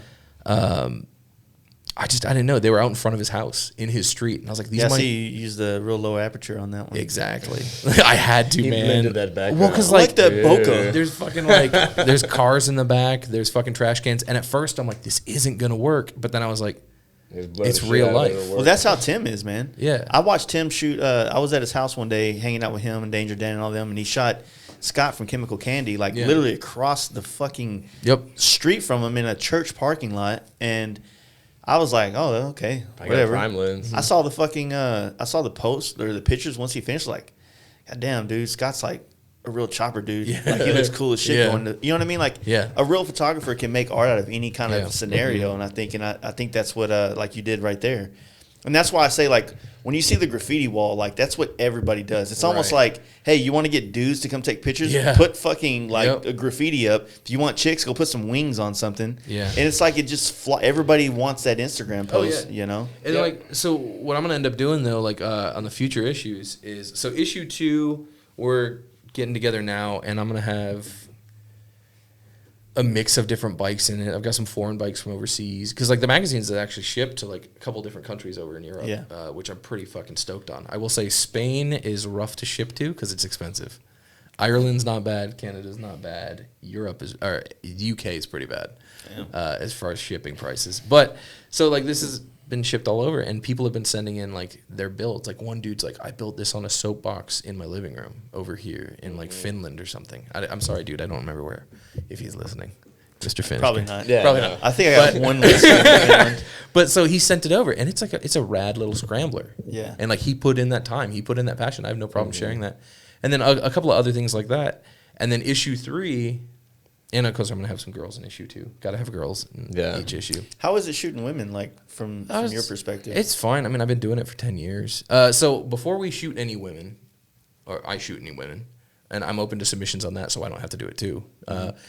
I always reach out to them, or if they've come to me, and I let them know this is what my end goal is, and this is what I plan to include, and I let them know like up front, like I want to show this, I want to show this, I don't want to show this, I want the images to be like this. Yeah. And some of them are cool with it, some of them have not been cool with it, and I've told them, I was like, if that's not for you, that's totally cool. I have no problem with that. I'm not going to ask you to do something you don't want to do. Yeah. And so we'll shoot it, and there has been, I think, 2 people I've shot total that after the fact were like, oh, I don't know if I want to have those printed. And I was like, that's fine. I have no problem. I just won't use the images. If you're cool with them, I can give you copies if you want. If not, they'll go away. Yeah. And so but as far as it goes, shooting women, I mean, it's part of the job. You learn how to do it. It's just like the way when you podcast, you guide the conversation, you guide the people, and it helps it flow so much more naturally. Yeah, yeah. So some of the girls are models, some of the girls are not models. They're just regular people. And so as a photographer, I have to help guide them. I have to help make sure they're comfortable. And it's creating compelling images and having a good time. And that's the whole goal of it. And like people have asked my wife before, they're like, how do you feel about him taking pictures of girls? She's like, it pays the rent. Like who fucking cares? Like the old thing like from years ago is like, and they're like, oh, what's it like shooting naked girls? Well, it's like shooting a bowl of fruit. It's just, you have to make sure the lighting's right. You make sure your exposure's right and the focus is on. It's another day in the job. Yeah. You know? That seems that I get that. Like, I don't really like, stumbling over my words here. I enjoy photography a lot. Mm-hmm. Like I spend a lot of money on equipment and I take a lot of pictures of shit, but I usually take pictures of like, I guess back up, like one of the things that got me into photography was the way I paint my bikes and the way I go about figuring out the designs, especially the baggers, not so much the Dynas and stuff, but I used to put them all on the bike and I would just sit in a little roll chair and just roll around the bike and just make sure every tape line came across the same, in a very nice way from every angle. Right. And so you start to really understand the angles real well. If you keep fucking with it, it's just going to get worse. You start to see the angles real well. Yeah. And you kind of start to have an idea of how to show this bike in the best light. Yeah. Oh, yeah. So when I first started kind of traveling on my big wheel, I used to get a lot of good shots, and I kind of knew the angles to capture it, give it like some kind of emotion to it. And the photographer that used to shoot my shit for like a lot of the magazines that are on the wall down there, he'd be like, dude, man, get a camera, dude. You got you're composing them the right way. Well, I'll say the shots you do when you're traveling that I've seen, like your last cross-country trip, the shots are dope, dude. You got them rule of thirds going on. Like it's no, that's a different Were thing. you going to say the Pythagorean theorem? I use that to make the stairs. It's the triangles. I believe you're It's the golden rule. I believe the golden ratio is Fibonacci sequence. Exactly. That's what it is. Ooh. 1, 1, 2, 3, 8. I don't remember. It's something like that. But is that how you unlock a special character in Mortal Kombat? Yes. Yes. That's how you. But no, that's one of the things. So he's like, get a camera on your trips. It'll help with your taking pictures of the work you do, and it has. Even these lights. Like last night when I shot pictures of that Dyna that I just posted yesterday, I used the lights to try to bring some of the paint out. Yeah. And which kind of it sucks because like when you do that, you kind of. You're not lying, right? You're just using lights to bring the thing out. You're showcasing it in kind of the best possible. It's there. It's real. That exists. You're just showcasing it in the best possible way. So what I wanted to do was instead of like make the gold leaf pop and make the pearl pop in Lightroom, I wanted to try to make it pop in the photo. Camera. Yes, that way the Lightroom process was much smaller. So using all the shit I'm buying for the video stuff has actually been very useful in just if you like messing with lighting, there's a book that I read. It's one of my favorite books, and this is for anybody that likes photography and lighting specifically. Excuse me. There's a book called Light, Science, and Magic. So it's light, science, and magic, and it breaks down how lighting works in photography. And it's phenomenal. It's extremely informative. It is a textbook But They got an audio version? yeah, Yeah. probably. I'm wondering. I didn't realize it was a textbook till I was halfway through it, and then it has that thing where it's like see figure whatever, and I was like, Yeah. wait a minute, Are you teaching me? Yeah. am I learning? No, I really do enjoy photography, and I enjoy it a lot. And there's like this, there are those parts where you're like, man, this would be an awesome job because I really enjoy it, Yeah. and it brings other people joy to see. Yeah, for sure. God damn, they're getting crunk Someone out just there. took your Lexus. I don't need that kind That's a of little luck right soft. Yeah. I'm sorry. That may or may not have happened before. now. Yeah, Yeah. in a podcast. Yeah, Oh, what? Yeah. the bike got stolen while I was. Oh no shit. Yeah. All right, It's go- like- you might want to go check. No, we're I good. think his Lexus is gonna Dude, be it's okay. fucking Waxahachie, Texas. All we have is meth addicts out here. They don't know how to steal shit that involve mechanisms. I mean, I saw that girl on the news the other day that tried to steal her car out of an impound lot. Oh well, Did yeah. you see that? I may or may not have tried that before my lifetime. Fucking So. federal Yeah, it was- charges. Wow. But Yeah.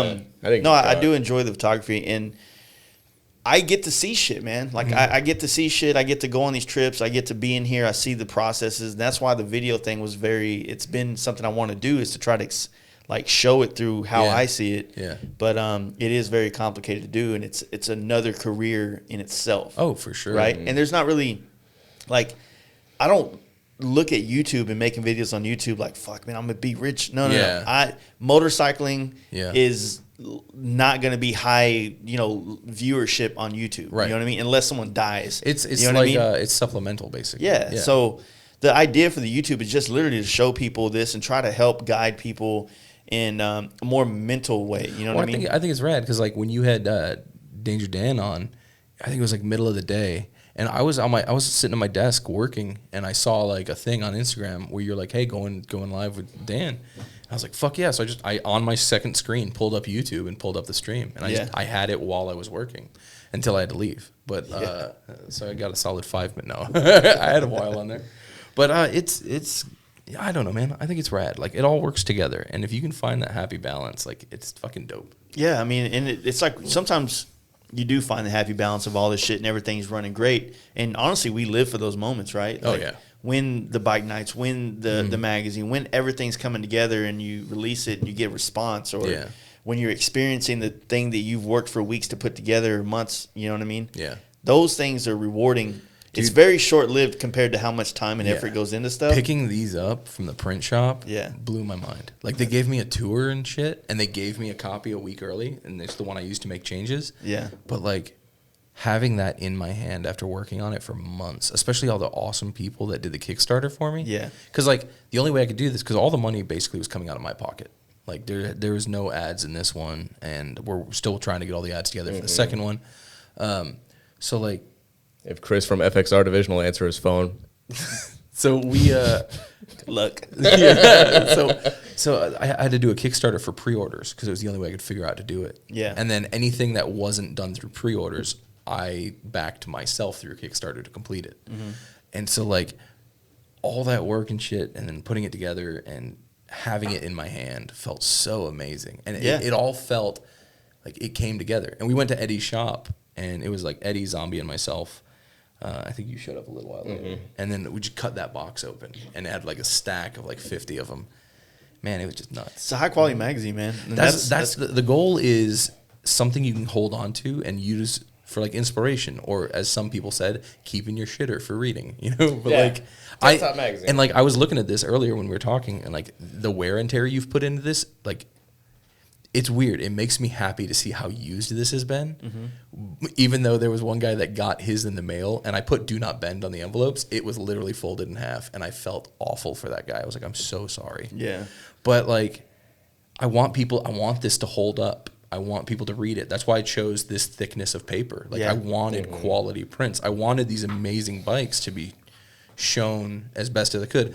I did learn, however, that the double truck images need to be framed better. So I'm sorry if your bike got cut in half. So, and with that known, just please, if you're reading the magazine, you're going through it, and you have an opinion about the magazine, feedback, please. We're at the point that please get in touch with us, because we're trying to we know what we want in a magazine, but we need to figure out what the public wants. Like all in a these magazine. images from the submissions and stuff in the future issues, I'm gonna try and do it like skating magazines, where like underneath it'll be like, this photo is this person, taken by this person, or like so and so's whatever by this guy, because I mean, these guys are champs. They deserve it. And I want people to know, I don't want to do huge write-ups on the bike unless it's a real write-up on the bike. Mm-hmm. Yeah. Because I was going through originally and I was like, this person's panhead, or this person's knucklehead or shovelhead. And I was like, nobody needs to know all that. And initially. I was just thinking of a scenario in my head with a dyno on there.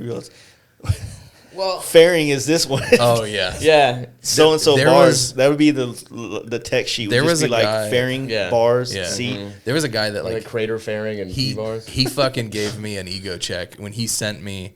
He's like, "Hey man, I got a sick ass FXR or Dyna FXR. I don't remember what it was." He's like, "I want you to feature in your Either magazine," and I was like, "Dope, dude. I'd love to see it." And he sent me a photo, and it looked. Me not being as experienced with FXRs and Dynas, I was like, in my head, I'm like, well, it looks kind of stock. I was like, cool, can you tell me what we've done to it? And he sent me a list. And it was like a 2-page list of everything he'd done to this performance bike. And I was like, Was it just repairs? no. It was just like 20 Starter sets of, clutch. Yeah. It was just pegs and Primary pegs. gaskets. No, Motor but like, mounts. it just showed Yeah. me like, you don't always see all the work that goes into Yeah. these bikes. And it was really cool. Well, that's what's complicated about, like, you know, if I was to get into magazines, I'm such a, like, an indulging, like, obsessive person when it comes to what I'm into. Yeah. That, like, if I'm not feeling those type of bikes right now or whatever, then Right. I'd just be like, Well, that's why I've got shit's to. gay to me. Yeah. I got to try You and know? get more diversity in there. And like, so issue that's- 3 is something I've been planning since the inception of it. Issue 3 is actually going to be a painter issue.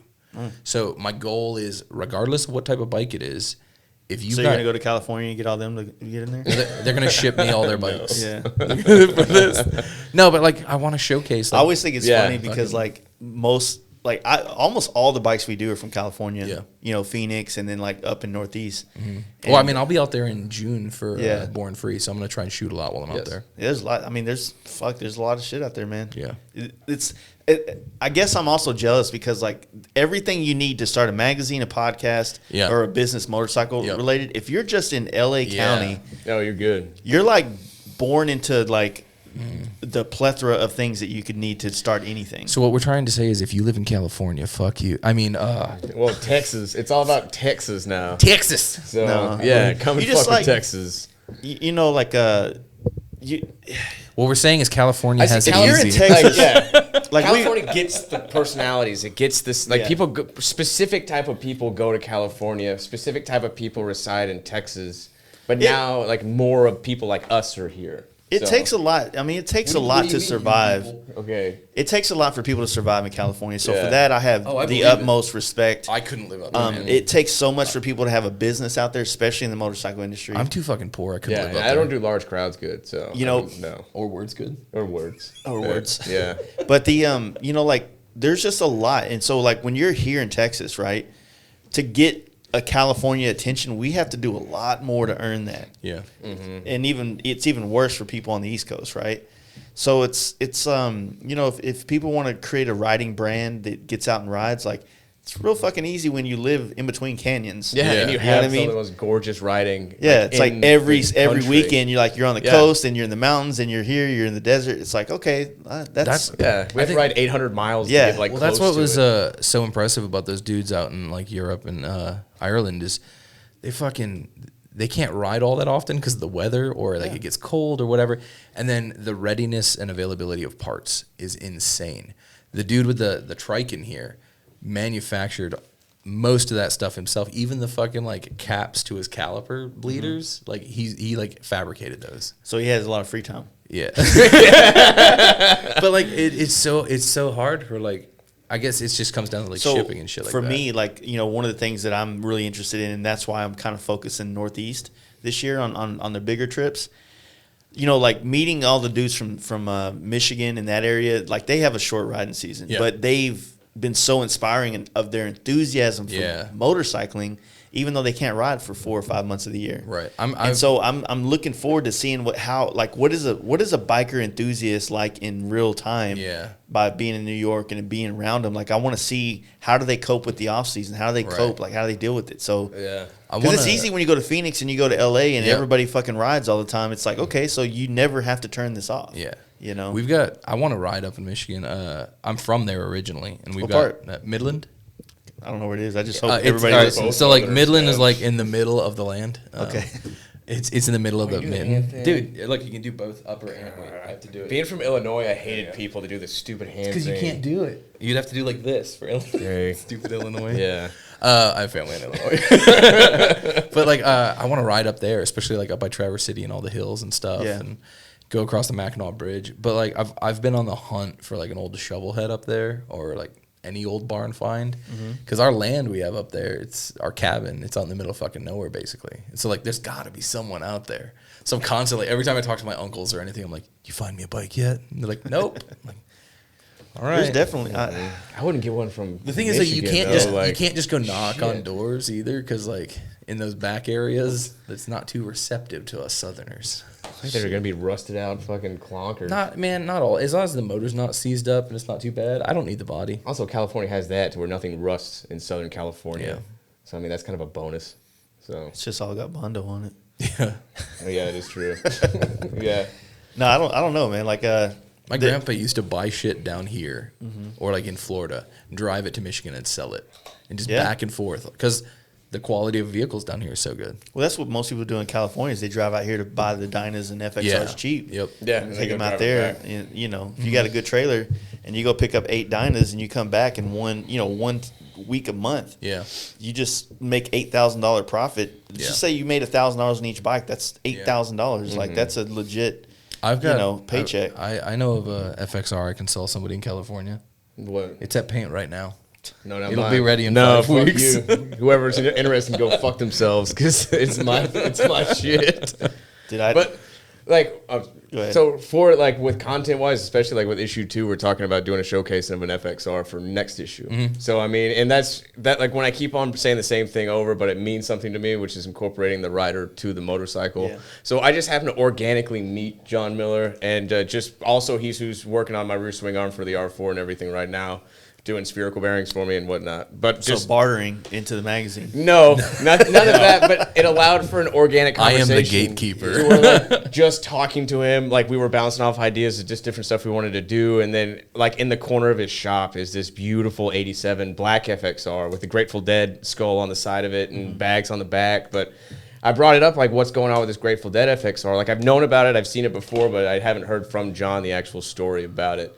And John bought it in '87, second owner, maybe had 6,000 miles on it. But just seeing the overall excitement in his facial expressions that I was showing attention towards this bike, and then just he put 170 something thousand miles on it, like all over the country, all over the world. Back when he was in the Army, he has pictures of him taking it to Germany, like riding it all over Yeah. Germany. Every single nut, every piece of work he's done himself for 170 plus thousand miles. He brought it developed up. a relationship. With Adam this brought bike. it up to me. He's like, "Hey, this is a cool FXR. You think you want it in the magazine?"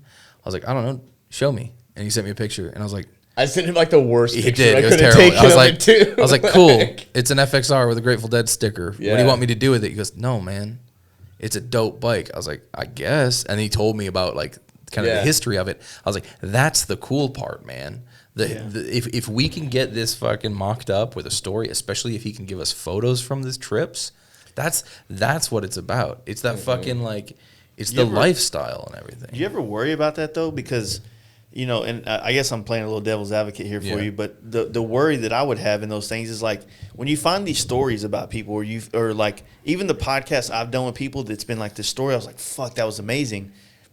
The public just like they're still the people that only want to look at it for a second. There You are. know? So I have, especially if you read the submission guidelines on my terrible website, I do request people when they submit writing to have caps to how long they are, because I mostly want the magazine to be about the images. But one thing I'll also say, and this is for anybody in any kind of art industry, there's always a client, and then there's always people that don't give a shit. Yeah. Always. Like, you cannot make everyone happy, and that is so hard. That I mean, that's 100% the truth. It's so hard to like accept, because you want everybody to love you. I want your attention. Please love me. And I agree, man. It's that's the tough. struggle, like, and that also goes in like marketing and everything. I think what our main goal is we feel a specific emotion when, like, with that type of interaction. The amount of engagement was there. The Oh, engagement. now I hear you. Yeah. Oh. So the engagement Hello. was there. What It we're just needs to be in front of your mouth. Like when Okay. you talk to the side of it, then it's just catching. Oh, it doesn't help that I also talk to the side of my I mouth got too. this. You can pull it away from your mouth some, but just that it's in front of your mouth. I'm secretly an 80-year-old man. I'll keep it in front of him. Okay, and so we're trying to get that emotion out there. Yeah. So there's going to be a lot of people that read it and just Hold on, Just pull it away you go. from your mouth far enough so that as you're looking at me, it's below your eyes, but it's in front of you. All right. So Just like look at him. So Okay. look. I got you. Just look at him. Okay. All right, you're good. No, Go. no. You're good. Talk. Okay, so just so we can put that emotion on paper Yeah. to where we're not. A lot of people are just gonna read it, and those are the same people that go through their fucking Instagram feeds and see cool bikes and are just like, well, fuck that shit, go keep on going. Yeah, they don't. But like there is the engagement that we can have with a certain amount of readers, which we're giving them that emotion. They're getting put in this man's life to where it's like that's not just a guy that painted a Grateful Dead on the side of his tank. It's a man who connected with his motorcycle, who found self-expression through his motorcycle, and then put 170 plus fucking thousand miles on that motorcycle over the span of decades, to where he's allowing us into that world. And then that's what we're trying to portray just through a couple of pages and maybe a 400-word thing that you can go through, like nothing that's an investment that you have to be like, it's going to be a long shit to read this article, it's at least something they could skim by. On that actual note, so what I've learned with this podcast is to not look at numbers, right? So not to look at, like with social media and everything we do, like this art-based thing that you're doing with the magazine, everything you're doing is, as long as somebody digs it, keep doing it for that somebody, and those somebodies will keep growing, right? Yep. If you keep doing it for the people that haven't came aboard yet, then you're not doing it for the people that are already there. You know what I mean? If that makes sense. So You don't want to alienate your current audience. Yeah. Well, I feel like if you keep it real, like if you build it, they will come. Yeah, if you just be honest and real and whatnot, then eventually I feel like your audience will grow. And the more you're trying to get an engagement from them, like it's going to grow slower than if you just go jump a ramp naked or some shit. You know what I mean? Like you do those things online and people want to follow you quick because they think you do all this shit all the time. But realistically, that was like your, Milli Vanilli song, right? Yeah. So if you keep doing consistent, like you said earlier with your time thing, the time and the consistency is what I think creates the best engagement with people, because they know that you're gonna do the things that you do, and it just works better than having a million fucking followers and like 300 likes on your shit. Yeah, you know what I mean, you're developing a level of trust with your audience that they know you're gonna supply a product. Maybe is that what you're saying? Well, you're just, so instead of doing a magazine trying to make it something for everybody, I'm trying to use an analogy with this, but just keep doing the art that you're doing, and then the people that dig it will come. Yeah. You know what I mean? Yeah. And it's just, we're going to adapt and adapt. Like, going through the first issue, we saw that, there were certain spreads that we got to pick better placements for certain pictures. And it's issue 1. Yeah. So, it's kind of, I'm literally giving you guys the same advice you just gave me. But you just got to put it out there. Yeah. Whoa. I didn't think of it like that. So in other words, it's not I'm just smart. going to be chopper. You're really smart. No, well, the chopper thing, you gotta understand, man. Like I dig them. I dig a lot of them, but I've also felt like it was the low hanging fruit for a lot of artistic people. Yeah. You know what I mean? It's a good looking bike. Usually the chopper crowd is a little bit more bedazzled in their own kind of way. Yeah, you know what they I mean? got a closet for specific days. Yeah, exactly. So you have this vibe that shows. We all I wear do. rings. Yeah, we all have that shit, man. Like you look at the Dyna guys, they have their shit, the bag. Everybody's got their little outfit for their weekend stuff. And that's Where are why the pants I wrecked in. That's why I try to say, like, when I try and describe this, and that's why I don't call it a chopper magazine. I try and say it's a motorcycle lifestyle, and that I want to highlight the passion, because that's really what it is to me. Like, I'll put a scrambler in here. I'll put a bobber in here. What if you expose the fake passion in people, like all the damn you I follow don't those want. I don't want that. Instagrammer No pages where influencers? I do not want that fucking drama. Oh, I know what you're talking about. It would be they're easy hilarious. to weed out. Like, All right, it's so instead of 4 issues a year, we're gonna do 5, and the 5th issue will be recapping the year before. Shining light on thirsty dudes. But so that's why. And in I've even, one of the discussions I had with him, a very serious discussion, was when I was talking about this. He's I don't know if you said it. Someone was like, "Are you gonna include baggers?" I was like, "Yeah, if you fucking put passion into it, and you're not just like slapping random shit on there and hoping it's cool Yeah. one day a month. Like, especially in the paint issue, baggers have some of the coolest fucking paint jobs. Yeah. So, like, I've already got one lined up to be in there that is a fucking gorgeous pizza cutter. Like, it's so nice. Everybody's gonna call them pizza cutters now because of that meme. Yeah. Wait, that was a meme? Yeah, there's definitely a pizza cutter meme. Like I've seen an actual it's pizza like a cutter big 30-something wheel. fucking tire, and then they just basically split it and put a pizza. You know, cutter the funny underneath thing it. is the guy that actually put that meme up is the guy that built the bike. I have not seen Well, good that. for him. Yeah. He has They a good also sense of they humor, also man. remind me of the Starship Enterprise sometimes. Yeah, yeah. Yeah. With the long bags. I love them. I mean, I think because you've already said it before in previous podcasts, like where Harley Davidson is going to, like with the performance and everything. So I mean, it's kind of with the magazine. What he was trying to say, if you have a bagger, like you dabble. I forgot who it was with, but dabbled over like exposed chains and like having the to where they can actually see the work in the rear swing arm or that it's been exchanged, or like you're exposing in the bike certain upgrades that you wouldn't be able to, that would be covered up by cosmetic additions. One of the biggest issues I have as far as what to include is I am so thankful, first off, I want to say this before I bash anybody, so thankful for people's interest in wanting to be in the magazine.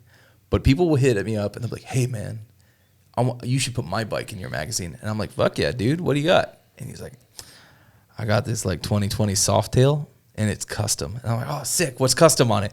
I put these 12-inch bars on it. They're dope. And I'm like, I was like, I You appreciate have that. no idea the shit that I get. Well, I don't want to say shit, man, because there are so many rad people tucked away in nook and cranny spots of America. Some And people just aren't listen to there this- yet. Well, no, it's not even that they're me. not there. So, like, I've been getting reached out since day one from somebody that knows an old man with a lot of great stories, Yeah. right? And I don't know if my podcast is the platform for old men with great stories that Right. don't pertain to things that are Right. relatable to me. Yeah, yeah. You know what I mean? Like, I can sit down and shut up and let someone talk like a Yaffe talk about the beginning of his days, or could have been Ness or anybody, these older guys that's been in the scene. But some random dude just telling me a bike story, I don't know if I have the attention span for that. Right. You know what I mean? Mhm. And, Yeah, I don't and- mean any disrespect to them or whatever, Yeah, but and it also would be- I'm thinking about my audience, and I'm thinking about the time they're choosing to listen to these podcasts. Right. And that could be too disjointed, just having someone just tell stories. Yeah. Like, there wouldn't be a good flow to it. Also, they have to be good at telling stories. Like there are people that are bad at telling stories. Nope. Old people are amazing at telling stories every time. Kane, yeah. Well, they get that. I mean, there's you get that, then you get the shops that want to be on it, which is cool too. Trust me. Like I need to bring shops on. I need to show people the difference of business and stuff. But I also need everything. I need you guys. I need you. I need the brands. I need this. I need these people to bring them on and share the stories and stuff. But also, it's a lot of work trying to figure stuff out to Yeah. talk to people about. Oh, yeah, I fucking bet. You know, so when you tell me about, Jim Bob in Alabama that's, a biker since bikers were bikers, Yeah. that's cool, man. But how am I going to prepare for this conversation? Yeah. Like, what has he done? Does he have a social media? Oh, he's not a social media guy. Okay. So I'm literally going to say, heard you had some good stories. Let's hear them. Then he starts dropping the N-bomb and All shit. I'm right. like, whoa. It's like, and that's the first time I had crabs.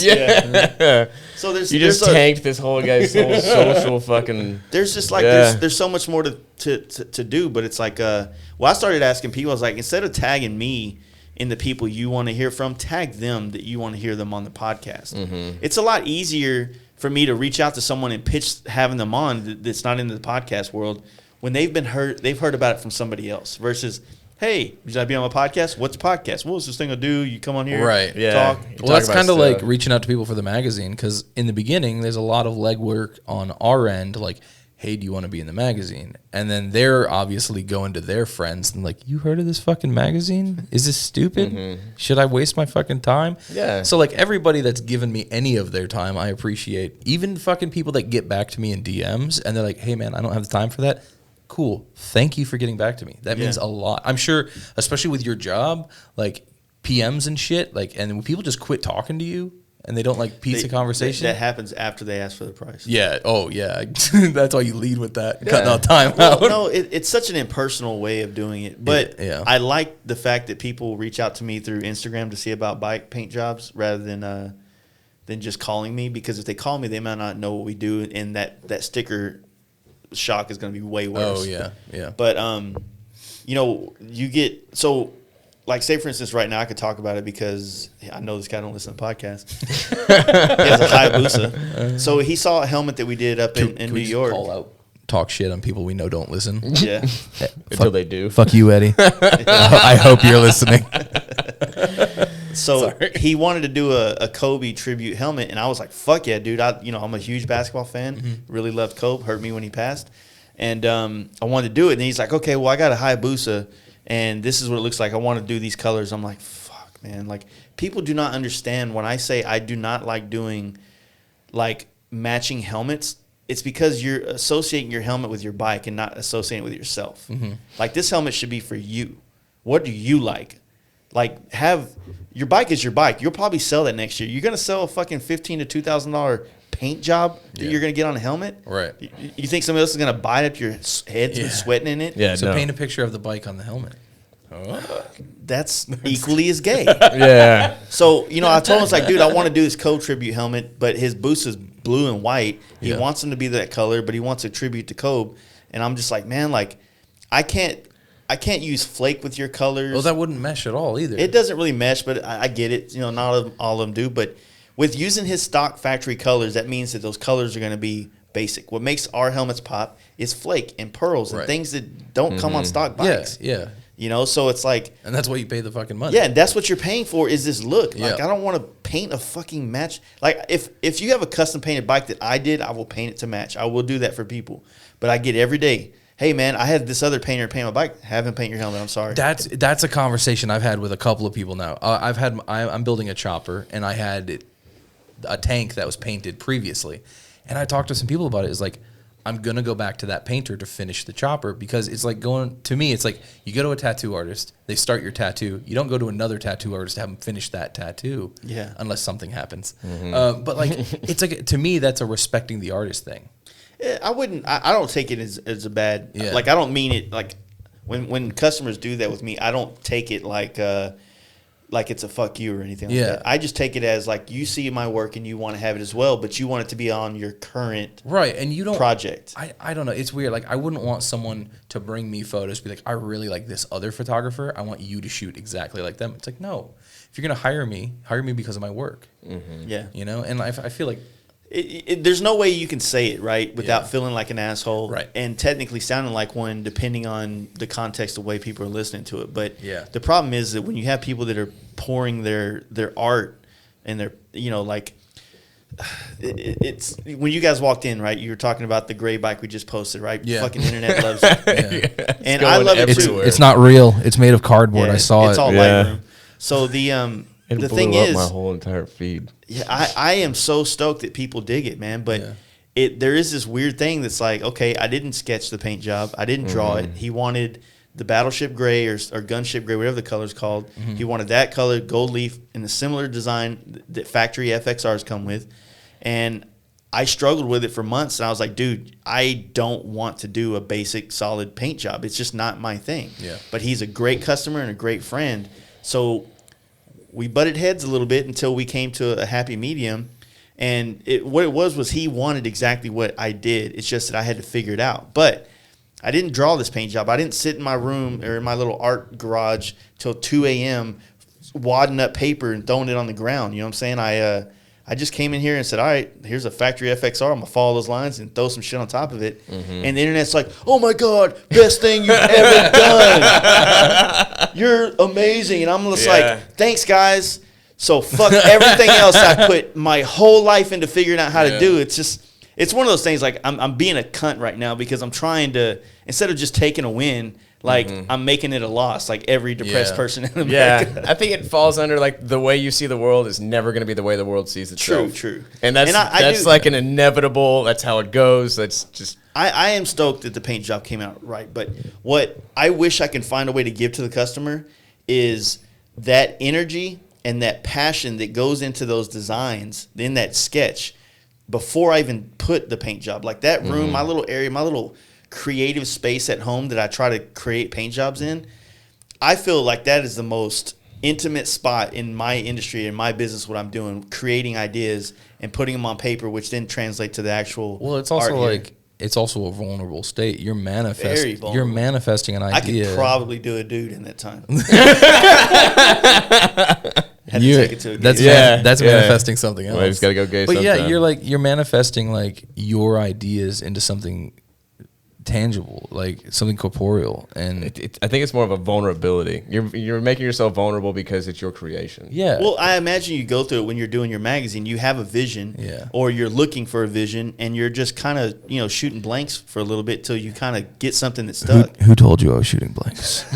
I assume. But yeah, like, and so the way I start, I'm not a talented drawer or anything. Drawer? Drawer. We like to do I haven't Yeah. drawn. You're not in a while. professional doodler. Yeah. So like for me, when I started off, it's like I take all these photos. I've got all these photos I've taken, and I put them in a pile, essentially. And I'm like, okay, what looks good together? And then I'm like, nope. And I delete everything and I start over.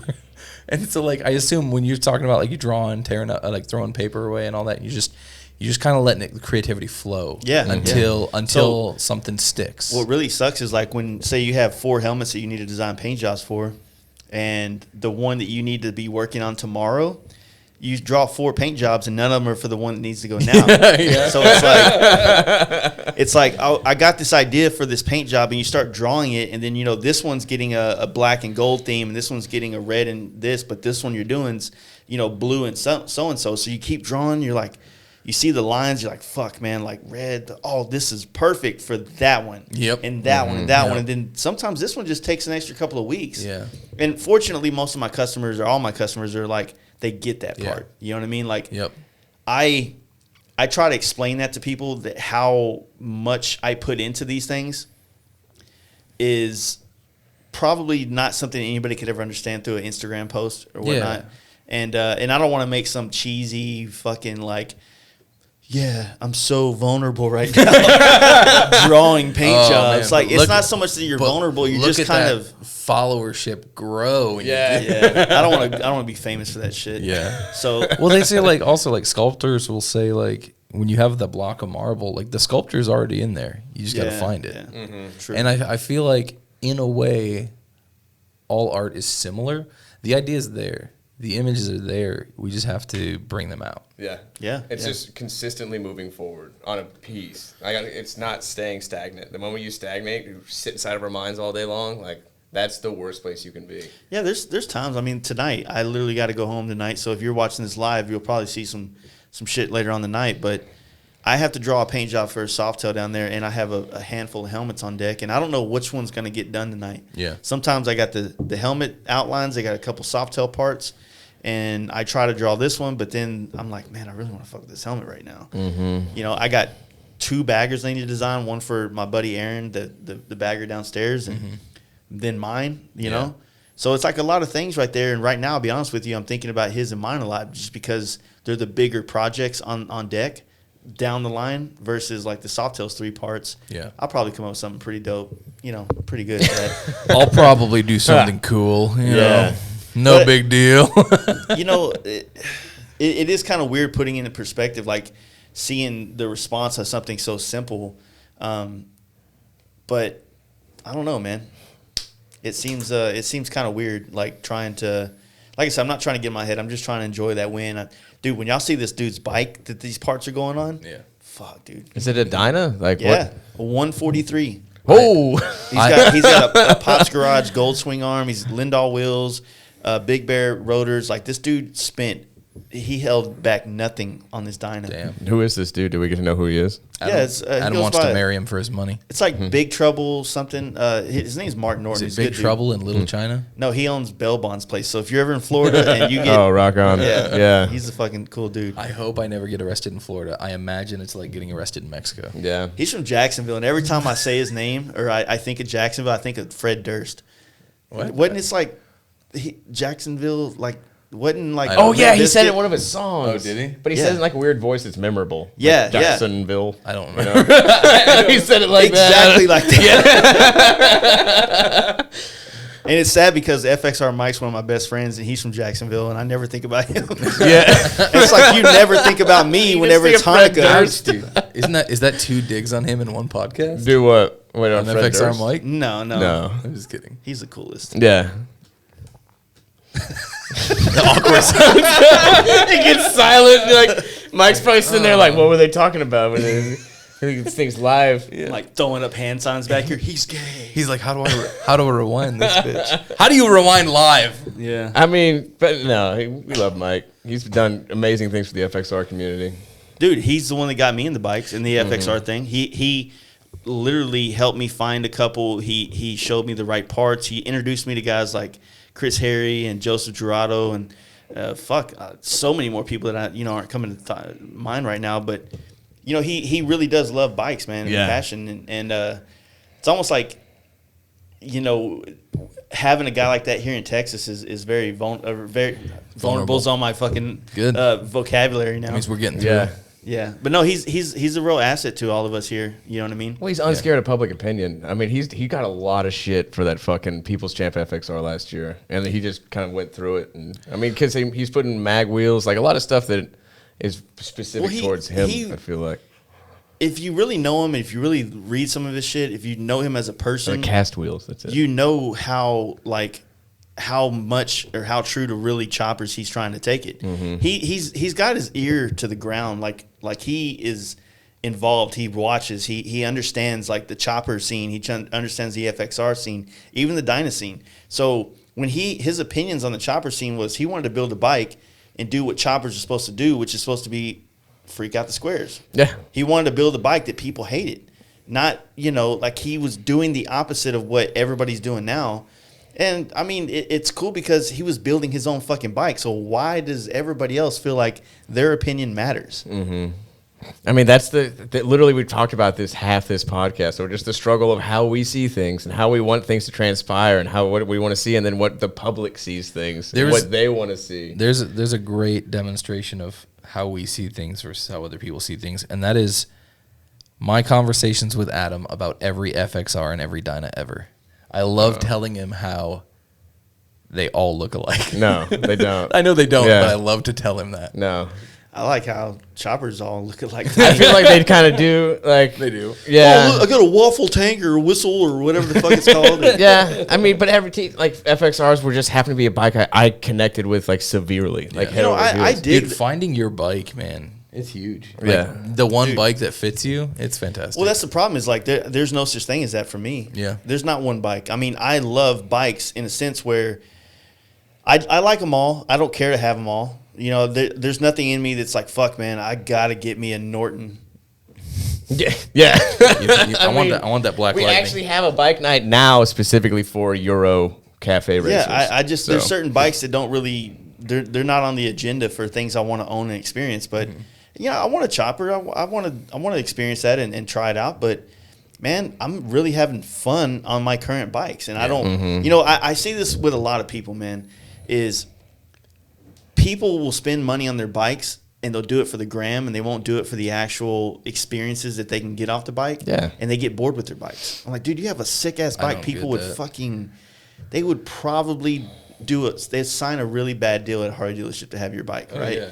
And you're just like, you have it. All you gotta do is ride it. And you'll enjoy it. You'll love it. But you don't ride it. You don't get out on enough and you feel like you need to do something else because there is a joy and a high you get out of building a bike or customizing it or having it done. Yeah. And then sometimes people do that and they don't get the same joy out of actually riding them. So that, here comes trailers. Right. You know what I mean? And I kind of put that on. I don't want to say I put it on us, but I kind of do as guys that ride, guys that are passionate about motorcycles, because it's kind of up to us to guide these people that are the guys that have money, that are willing to spend it, but they don't know what the hell to do with it. Well, first off, you got to haze them a little bit. And if they can't handle that, fuck off. Dude. Like, shining example is my buddy Noah. He lives in Houston. He's over in Pasadena. Has a banging FXR. I think it's a 93. And but had it forever. His dad's been a rider, but not super big into social media, not super big into anything. Just through my best friend, met him years ago, and I've always been super big into FXR, so that kind of blended over towards him.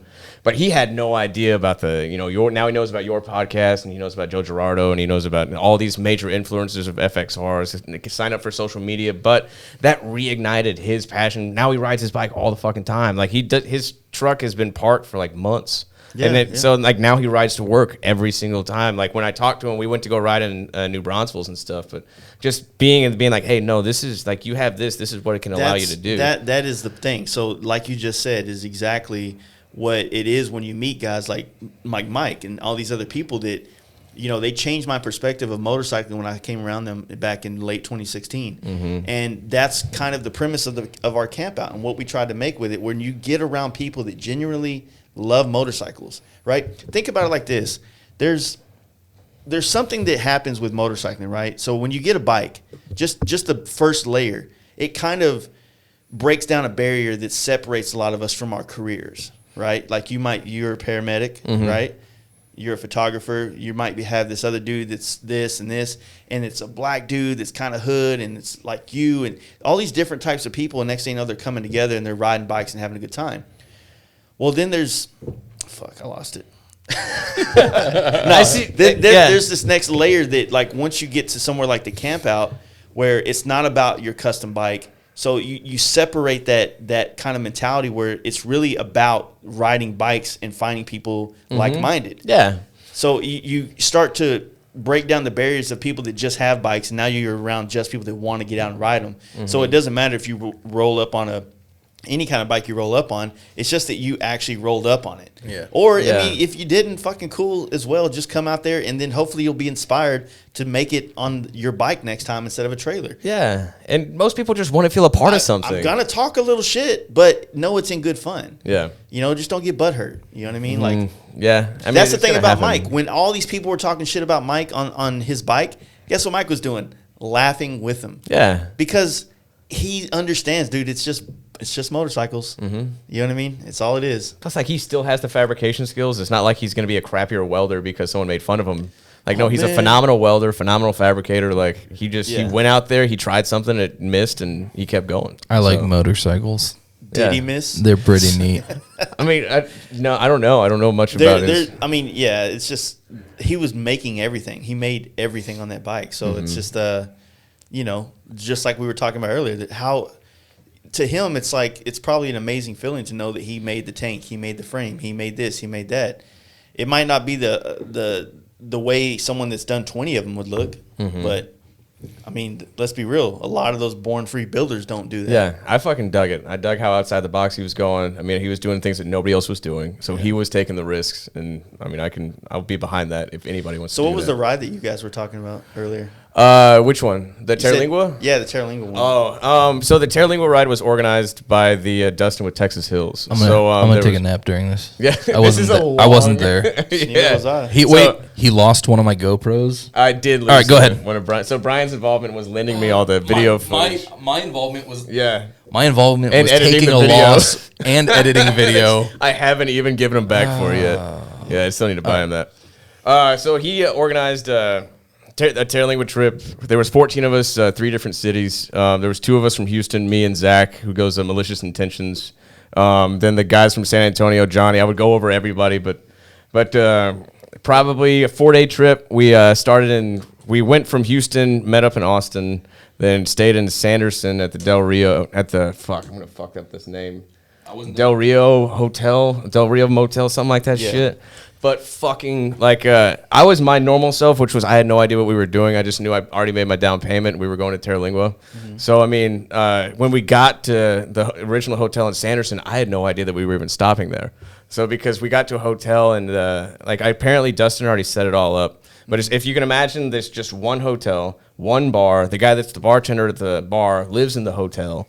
Like a town of maybe like 20 fucking people. That's dope. And then they were all murdered. The end. And, they stuck us in a corner. So like 14 bikes all in a corner, Didn't they do just that at the strip fucking club? kicking it. Well, yeah, they They did did that that at the strip too. club too. Why do people keep putting baby in the corner? I don't know. So we had, but it was just the amount of people we had involved there. Like we were playing dice on the ground, like all the doors were open. But that opens up when we were talking earlier about fucking drinking water or some shit. But that came like the funniest fucking one-liner of this Terlingua trip was the fact. I mean, I don't drink obviously, but all the guys were fucking loaded. So they warned us about the benches, but we didn't know shit. We didn't listen. So we were just like, okay, well, whatever's wrong with the benches, it's cool. And then so probably about like 12 or 1 o'clock in the morning, so when we were at our prime, was when we all sat on one bench and the whole motherfucker fell off from the wall. And like this was like in the fucking wall, like it was cemented into the wall that we broke it. And our buddy Mikey just looks at us in like utter disgust and was just like, you motherfuckers can't even drink and sit. And then that was like the fucking the line for the rest of the night that we were just being. And occasionally we broke 2 more benches. Since we couldn't sit on that one, we sat on the other one. But that doesn't change the fact you put 5 or 6 grown ass men on a bench and we're gonna break it again. So we pretty much broke 3 lines of benches, and like the people there were super cool because I mean we were 14 people that they probably haven't dealt with in God knows how long. So we got away with murder over there, and then we trekked it. That next day we went to Big Bend, rode the whole entire. We were doing 300 miles a day. Mm-hmm. I mean, there's so many fucking stories. That's like the Terlingua trip's like almost its whole entire own podcast. Yeah. Well, no, I mean that's what trips are supposed to be. Yeah, like fucking. So when we got to Terlingua, Dustin had this beautiful house set up. It was an Airbnb. We all pitched in for it. It was supposed to fit 10. We put 14 in it. Mm-hmm. But I mean, how you've seen the house? What kind of architecture would you say it would be? Like, Art Deco. No, it was like a Adobe ranch house. So yeah, so an Adobe style ranch house. I mean, we're all fucking like some Fiesta plates.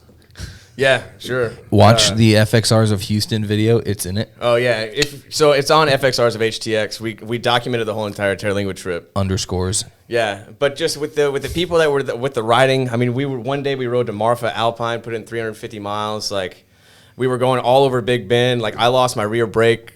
I heard about that. Yeah, I lost my rear brake going into it. So, but come to find out, I just grinded the fucking shit out of it. So I didn't have a rear brake, and that was just me not.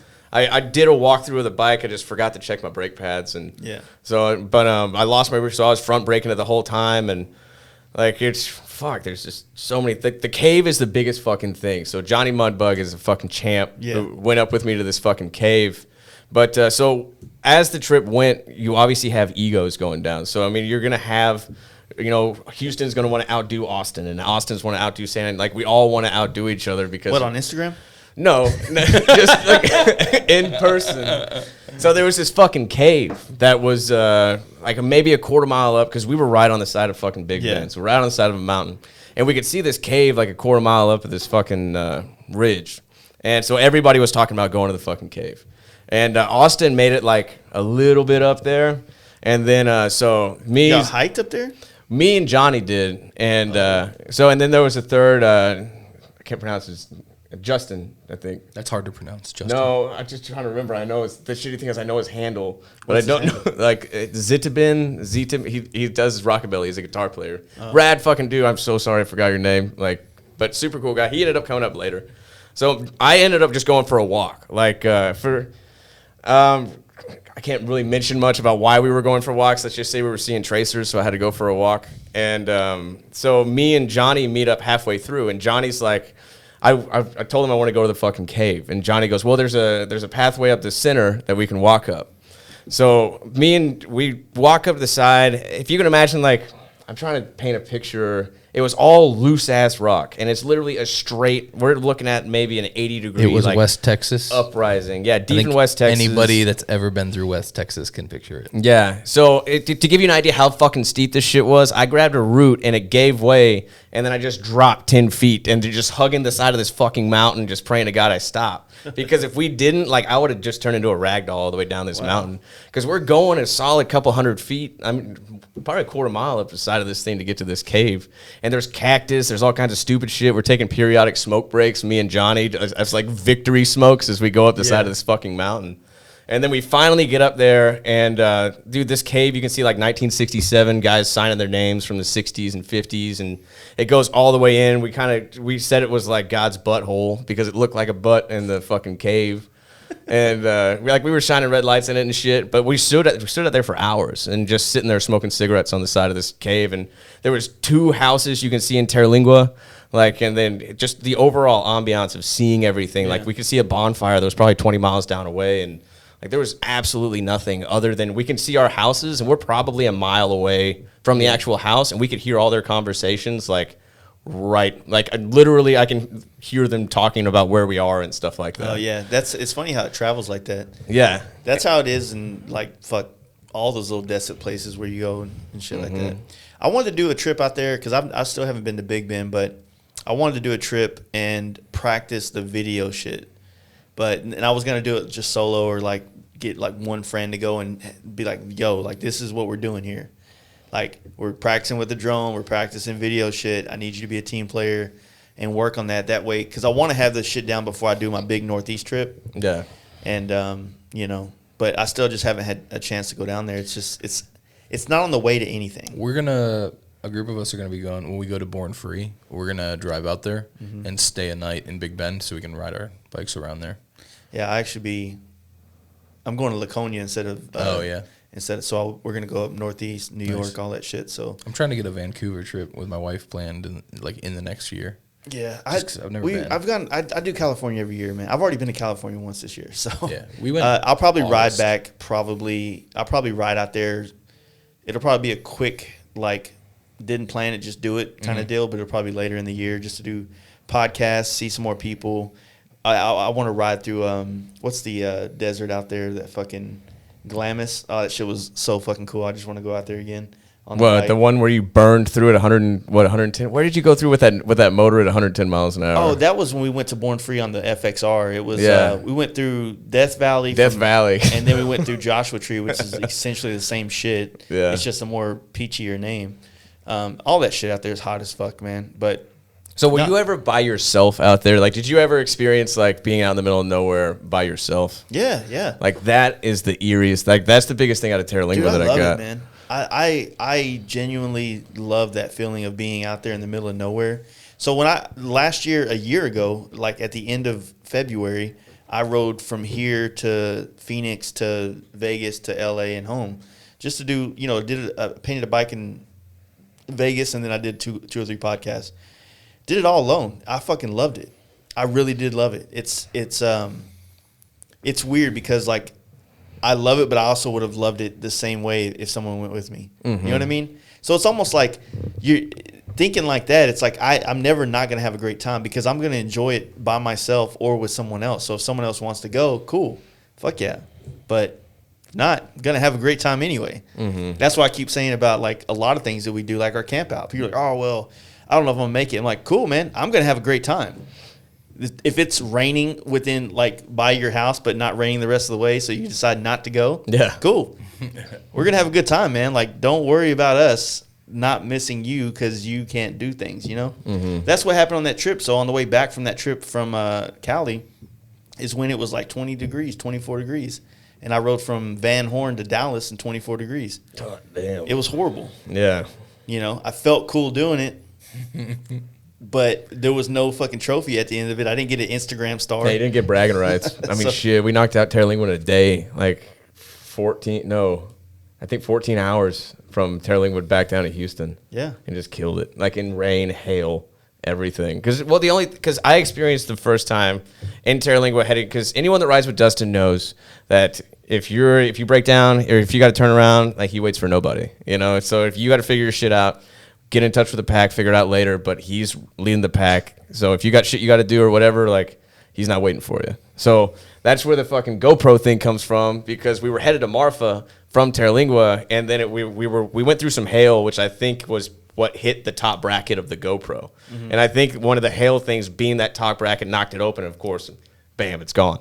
Yeah. And so I'm like, oh shit, because I can feel it flapping, hitting the back of my helmet. So I reach back there, it's gone. So I pull over and they're just all right, well, I told them I was going to turn around and go see if I can at least give a solid effort. We're going 90 miles an hour down this fucking highway. I have no idea when this GoPro fell off, but I'm just I might as well dedicate at least a maximum amount of effort to find this motherfucker. And then so I turn around, but that so it's cold, rainy, hail, and it's a Sunday. There's no one on this fucking highway to Marfa. So I go down maybe 10 more miles. I don't find shit. But like literally coming back there's no one on the road. Like there was nothing but plateaus and mountain ranges for fucking 45 minutes. Is that not like the most like peaceful, like transformative place to be in the middle of nowhere on a bike? Sort of. I guess my survival came in because I'm just like, if anything fucking happens, like I'm on my fucking own. Dude, like if anything happened to this bike, if anything happened like when I think about that, I'm like, okay, well, like dudes used to walk across the country and do this shit. Yeah. You know, like I remember I've said this story a million times, so if you've heard it, I'm sorry, but my first time riding to California, thought I was the coolest dude on these big baggers. Me and all my buddies, we stopped when you're on 20 and you finally hit 10 going west, there's like a gas station, the first one on the right. We stopped. It's like 5 or 6 miles in on 10. We're fucking like, hell yeah, we're fucking doing it, brother. You know what I mean? And then this dude on a fucking like Suzuki Bandit or some shit, some rinky-dink bike, he just pulls in alone by himself, and his plates say North Dakota. We're like, hey, man, where you come from? He goes, oh, North Dakota. I'm like, where you going, Phoenix? I'm like, there's a shorter route. And he goes, yeah, but there's a rainstorm coming, so I figured I'd just drop all the way down here and go around it. I'm like, wow, like I'm a bitch. Like this dude just like, he's like, fuck it, man. I want to go somewhere. I want to ride. He did it right. He's not on some kind of time crunch or whatever, but he was by himself, and I respected that. Here I'm with fucking 6 other dudes, and we're like, stopping and storying every trip, and you know what I mean? Like it. Yeah. Not that there's anything wrong with it. I get it. When you're excited, you're going on these trips, you want to share with everybody that's like, interested in what you're doing, and you want to be the guy to help inspire people to want to get out and go do those bike rides. But there's also that part of the trip where you need to like do it for yourself a little bit. And that's what the trip I did to the one I did solo was. Yeah. I bought a GoPro. Hero 7 had just came out. I picked it up. I'm like, fuck yeah. That's the one he didn't lose. Yeah, I lost the cheap one. He I was kind of stoked about that. He lost by 4. So on that trip, I bought all this shit 'cause I was like, fuck yeah, I'm going to start this video stuff. And I like go out there, and every time I had a chance to stop and do something, I stopped and I just chilled and just soaked it up. Yep. And it was like, I needed it. You know what I mean? There's so much going on. It's like, trying to turn this magical moment into some video vlog for some dude to be like, oh, fucking dislike, bad lighting. I guess can't hear you. I guess more of a humbling experience to where like you don't have a fucking cell phone to take up. Like if I broke down, I don't have a mile marker to take a picture of and throw on social media, and then someone miraculously shows up 10 miles away. Yeah. You lose all the luxuries you're so accustomed to. Like there's nothing. Like it's just you and your own wit. Like to get through whatever problem and could you're on an possibly. FXR, so I get the fucking stuff. Yeah, like, hey, mine is on point, but I'd never had a worry of it not mechanically, but it was just I kind of sat back. I never felt the feeling of being there was a disconnection, but it was just like, this is what it feels like. Everything that I've built up now culturally is gone.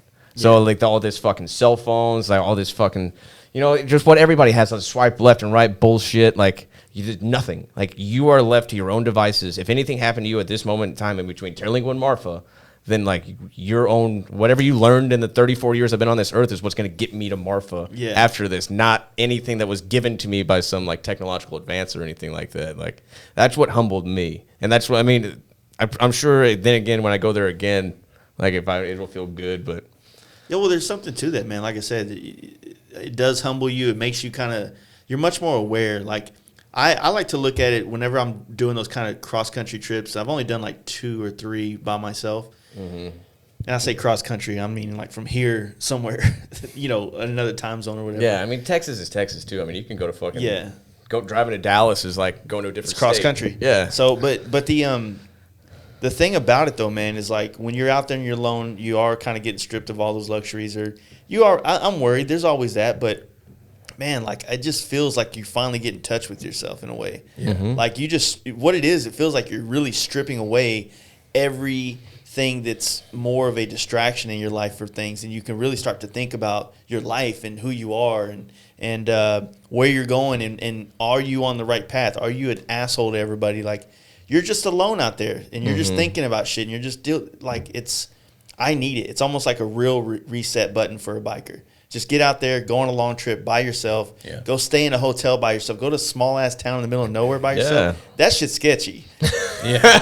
That shit is sketchy. Especially if you're on a nice bike and you're in fucking Roswell, New Mexico. Yeah. And you're like looking for somewhere to eat at 2 a.m. to catch a hotel to leave. It's sketchy, but it's also very humbling to see other parts of the country, smaller towns, different ways people live. And if me and you were there, we'd be tripping out talking about our own shit at a Denny's or some shit. Yeah. When you're by yourself, you see all those fucking people and their problems, and you're kind of aware of it because you're more aware of what's going on behind you and around you.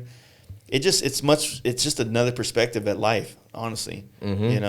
That's why people don't know my burrito trick. So Terlingua, the guys, there's all kinds of pictures of me with fucking burritos because I know that if I buy burritos, I'll buy like 4 or 5 of those bitches because I can stick them on, like, if I don't run like bags or anything, I just tether everything together. But I can hide those burritos in whatever I want to hide it in, and all these guys are starving in the middle of Big Bend. I pull out a fucking burrito, and they're just like, their mind is blown. That reminds me of, like, I don't remember what it was from, but pocket hot dogs. Yeah, they're just like pocket hot dogs. Yeah, that's from fucking the league. Yeah. It's like that. I Fucking pocket always, on my dogs. long trips, I'm always getting in Stripes. Get burritos from fucking Stripes. Dude, If, fucking awesome. If anybody doesn't know wherever you can get fucking burritos, I just go to Stripes. if someone doesn't know what pocket dogs are, you get a sandwich bag, you fill it with hot dogs or pot dogs, and you put it in your pocket, and your pocket keeps them warm, and they're good to go all the time. That is gross. That is pretty good. Yeah. That's nasty. That's what I thought of though. Yeah. When you were like, I just stick burritos But everywhere. if you could imagine, like, the Terlingua guys, every single stop in Big Bend, like, because I was fucking starving, and we've already conquered like 2,000 miles in a day and a half, and so every single time I was eating a fucking burrito, and it's like they couldn't wrap their head around What would make it. that better is, like, if you're going on the road and you're bar to bar with someone, and he looks over at you, and you look at him, and you reach in, and you just pull out a burrito. That's how it was with my buddy Johnny, because he just had no idea where I kept on pulling burritos out of. Yeah. And in my brain, I'm like, well, I bought 5 of them, and I only ate 1 or 2. Yeah. Like, Have you thought about doing anything like have you done like any go on rides and do photography and stuff like that to catch more riding people or I have done some, but not exclusively for the magazine yet. I definitely want to do more. I wasn't invited to Terralingua. No, I'm just kidding. But I haven't done enough, or I haven't done any explicitly for the magazine, but I want to. And just like the images the guys have submitted for print, where they've gone out and done it, it's been fantastic. The issue I have is that just balancing it between when everyone does their rides or who I'm riding with versus my other projects. Like yeah, my because corporate even when shit. you do the riding stuff, it is, you want to catch it in the most natural Yeah. way, but riding through fucking, like you want to also think about your background in a sense, and Yeah. sometimes that urban environment is I've done- perfect, but The last one I did, it was actually when we went for shooting Eddie and Chris's bikes. I shot them riding. I was in my truck though because I had a bunch of gear Yeah, with me. that's what- So like I got riding shots, but ideally what I like to do is I'll wear a sling for my camera, and I just kind of let it hang. Or what I'll do is I'll put something in front of me like a hat or something, and I'll put my camera on the gas tank in front of me. So when I'm riding, I'll actually snap photos while riding. But the other side of that is when I'm riding, I like to be riding. You know what I mean? it's hard to be that guy. that is the fucking thing that sucks the most about Being the guy with the camera is hard because like sometimes you just don't want to take a fucking picture. You want to live in the moment. But So, at the same time, okay, you want to capture the moment. This is what I struggle with as just us is like. So obviously, I'm kind of a one man shop here. Zach's been helping out; he's been kind of apprenticing and stuff like that. But I love photography, and I have a real big passion and love for it. So I want to take pictures, right? Yeah. But when it comes to the Fast Life Garage and the way people see this, it's like I need me to be me. Right. I need me to take pictures of me, Yeah. which is weird because I don't. And I've also thought about just putting a dude in a helmet and going and Yeah. letting them ride my bike because Yeah. I don't care that it's me. Right. I really don't. But you just want the product, which is the paint work or the Yep. the product is kind of turning into like the podcast now too. So it's like I can't really put someone else in this picture unless I do all the podcasts with a helmet on. Yeah. So- that would be fucking funny. Hey, Yeah. give me that. Like give me the that fucking mod stick. band. Isn't there like an influencer that does that? That Brooklyn guy? Like all of his pictures have him with his helmet on? Yeah. Yeah. He's like the fucking podcast Yeah. Stig. Yeah. I wonder what that would make me sound feel like. so uncomfortable if you were just sitting there with your visor Dude, down, like that would- talking to us. I think you'd have to put it like to the side for the vents. But that would be fucking sick. and Or you just, all underneath. you said was "fuck that noise." You would just like This open podcast it is up. brought to you by Simpson Motorcycle Helmets. You know, when light gets too bright for you, there you Oh go. shit! Oh god. No, it's a. I don't know how we did that. But no, the yeah, it sucks because you want to try to get all the pictures and capture the moments and be, you know, that way you can show people what it's really like doing this stuff. But then it kind of is not really like that, right? Well, like, and also like when I'm going riding a lot of times. So sorry, I keep staring at your painting you've done up there, and I'm looking right over the camera, so I feel like people think I'm just staring at them. Yeah, But Well, you could be. So like, I'll just do this from now on. So hold on, it was looking at me. okay. Yeah. Oh, I didn't have to say anything. I could have just left it alone. Yeah. There we go. So like the stuff I want to take photos of basically is I can't do that. You gotta keep like that going your strong, man. your camp out. Like that's the kind of shit you want to take photos riding to.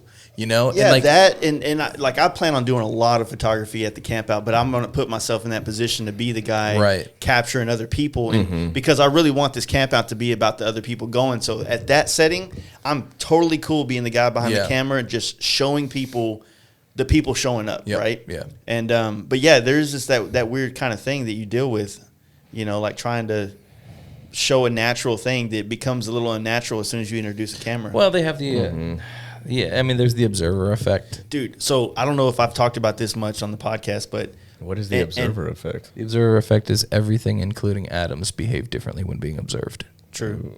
So, and man, I don't mean this to sound like shit talk, Oh, but do it could. Unless it's about so me. when we went to Sturgis, me and Steve Chamberlain, we met up with this dude, Average Life of Bob, and he was staying at Camp Zero Campground, right, which is like the Buffalo Chips little hipster, hip, whatever, hip. Wear Quaker hats. Pretty much. So, and I don't know these guys. This is literally my first impression of like the whole go fast, don't die, Yeah. Brady till death guy. And I'm not even gonna say him. Just the crowd that was there.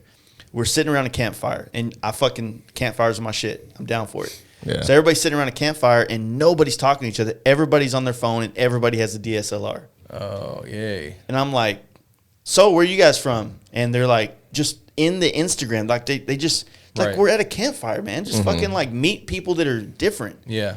And then like it was just kind of like this weird zombie kind of vibe. And then I'm getting kind of cocky. Oh, yeah. Because I know how to campfire for real. Yeah. You know what I'm saying? And then I'm just kind of like, so this is what you guys do, and still not paying Right. attention. And then I think that Brady dude goes, hey, let's get the mini bikes out. And they pull a ramp out of nowhere. All of a sudden, all these dudes come to life.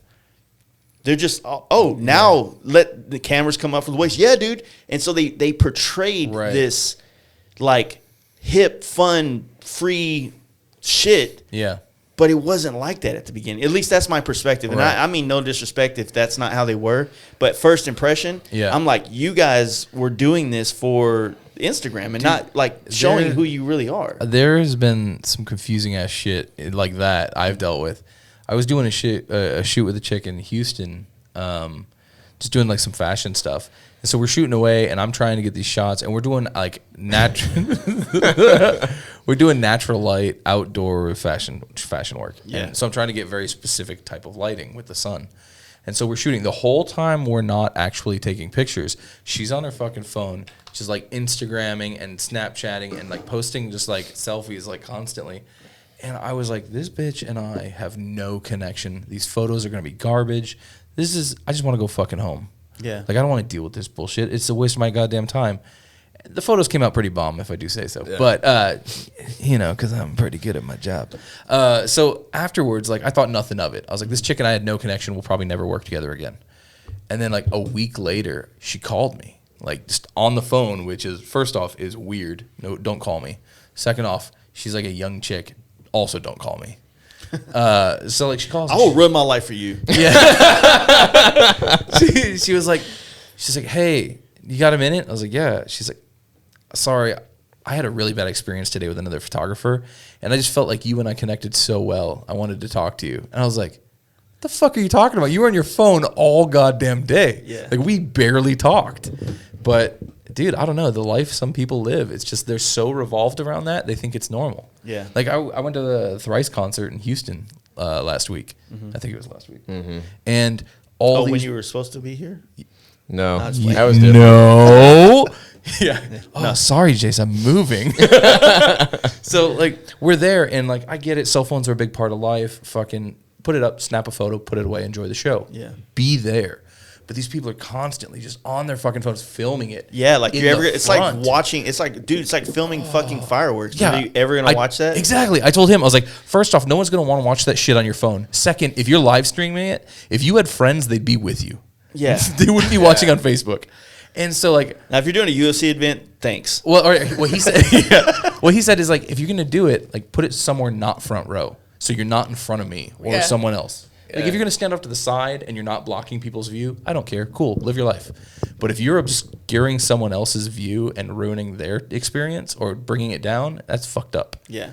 So, like, this chick was right in front of me. I was just like, put your fucking phone down and enjoy the show. And she eventually did. This other dude was in front of the guy next to me. And I kind of knew the guy next to me. And I leaned over. I was like, hey, reach over there and, like, turn his recording off. And I was fucking around. And the guy goes, all right. And, like, slow as shit. Was. Like, real slow. Finger over this guy's shoulder, right up to the phone, and just tapped stop. And the guy, like, looks over his shoulder.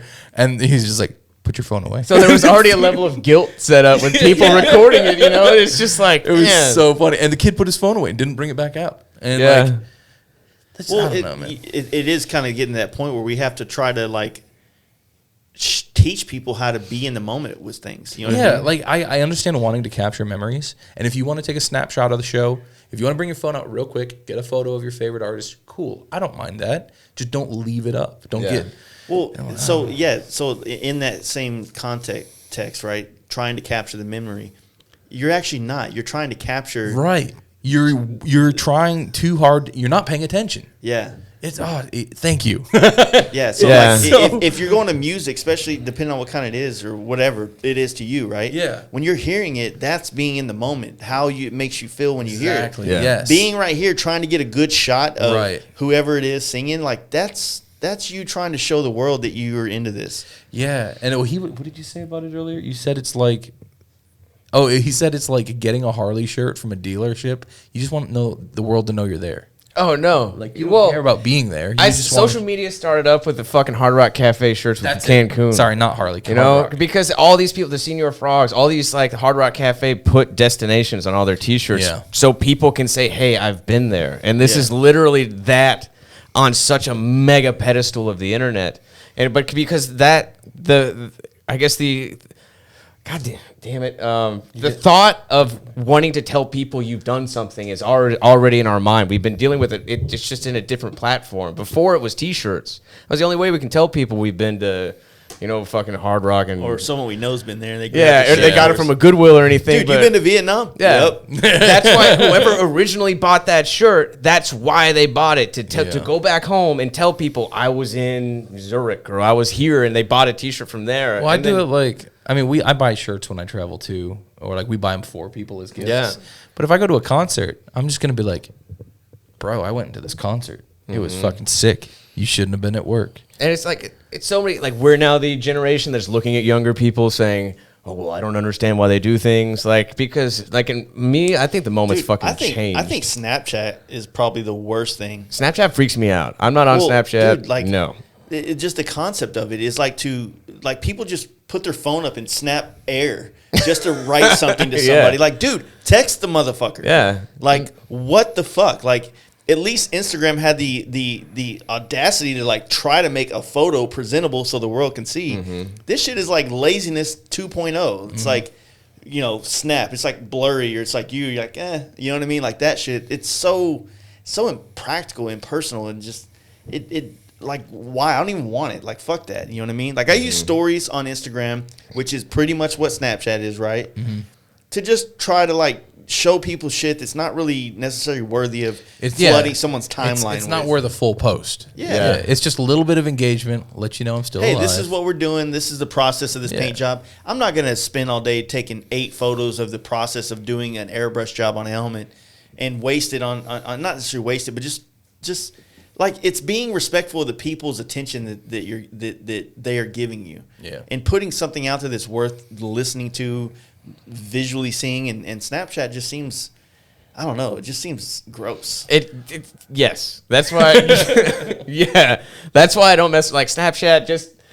I stay away from it. I was on it for a little bit. Shit got weird. Snapchat's out. You want to see my premium? No, yeah, and like that stuff. I mean, to all those people, however you want to make your money, all power to you. I'm just not like that's. I can't be so disassociated that There's like, a lot of disassociation that comes with just Instagram itself. Yeah. I mean, like I was saying, those little pages where you follow like Instagrammers in the wild or some shit, or influencers in the wild. Like, Yeah. dude, that's rough. And now it creates more anxiety for a guy like me who's trying to start a vlog. Yeah, I can't. it's like I can't get down with meme pages. Like if you have an Instagram account and it's just memes, like I understand there is a market for that. I am not that market. I get my memes from Reddit.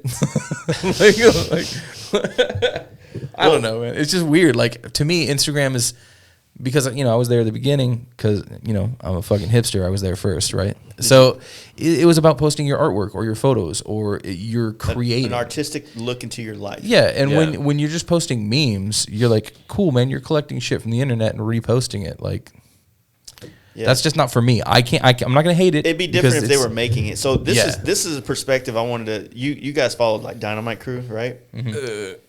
Do you know? yes, I know of them. Okay, so Dynamite Crew, big page on Instagram for Dynas and all that shit, right? Never thought about this, but Dave at Lucky Dave's, I always want to call him Lucky Dave. He made this comment about that thing, and he said, like, it's funny that this company built their audience by reposting the bikes of businesses and riders here in America. Like, okay, I build a bike. I post it, they repost it, everybody follows them because they repost everybody's shit. Yeah. Then they start a business on the side of it, selling the same type of seats, same type of bars, the same type of shit from the people they marketed or they built their audience from. Yeah. Right? It's a weird kind of like backdoor kind of fuck you They to created their own demand. As I mean, a- it's. Okay, sorry. but they used the backbone of all the other people that did it. As a photographer, whenever I would post my images on Instagram, if someone would take them, and this, like you're saying, was notorious with bikes I would shoot before any of this, people would repost it, and I would have no problem going in there and copyright striking it, because you don't fucking ask me to use my images, you don't credit me, and I've got leniency. First off, it depends on my fucking mood for the day. Second, it depends on how you present it. If you're like, check out this fucking cool photo with Brian, I'm like, all right, bro, I'll let it slide. But if you just post it and it's like no caption, or especially if you post it and you're like and follow for more, fuck you. That shit's getting taken down in 5 minutes. Yeah. Like I have a quick link to the copyright thing on my bar because I'm petty. I'm very petty, and I have a fragile I think it's ego. more just a level of checks and balances. I'm vulnerable. There needs to be a level of checks and balances when it comes to our own content. So Well, there is, and the problem is a lot of people don't understand copyright, and that's the issue. I just So this wish- brings me wish why I could asked post you guys here today to speak about copyright. There you go. Man, I get it. It sucks, man, but it happens with us too. We take pictures of bikes, dude. I've taken pictures of shit in the wild, and it became memes 10 years later. Yeah. Like, just there's nothing I can do about it. Right. It wasn't like there's a watermark on it from a picture I took in 2008. Yeah, I mean, if you don't have the original photo, you're kind of oofed. But luckily, I mean, I'm not gonna gain anything. Like, no, and for me, it's all about how. it's more of a respect thing. It's how they use it. If Yeah. you're making money off something I've created without my permission, I have an issue. If you're enjoying my content and you're not making money off of it, like if you take one of my photos and you post it on a message board because you appreciate my photo, cool. Thank you for spreading my work. Well, if you think about the concept of a meme, it's literally like a picture and some type of explanation of the picture that you can get within a swipe. Yeah. Right? They're not going to go read. There's nothing to read in the actual, bio of whatever's taking place. Yeah. So it's doing nothing but actually shortening. shining.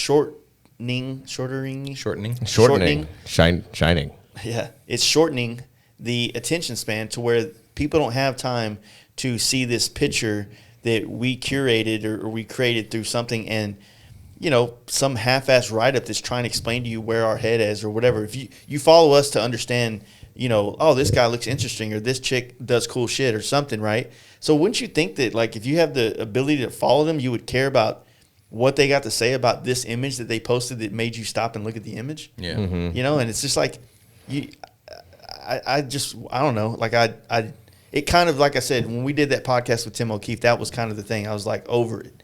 I'm just like, I hate that I grew a business on social media and now I rely on it for customers. Oh, dude. Right? I'm right there with I hate that it is so ingrained in specific businesses.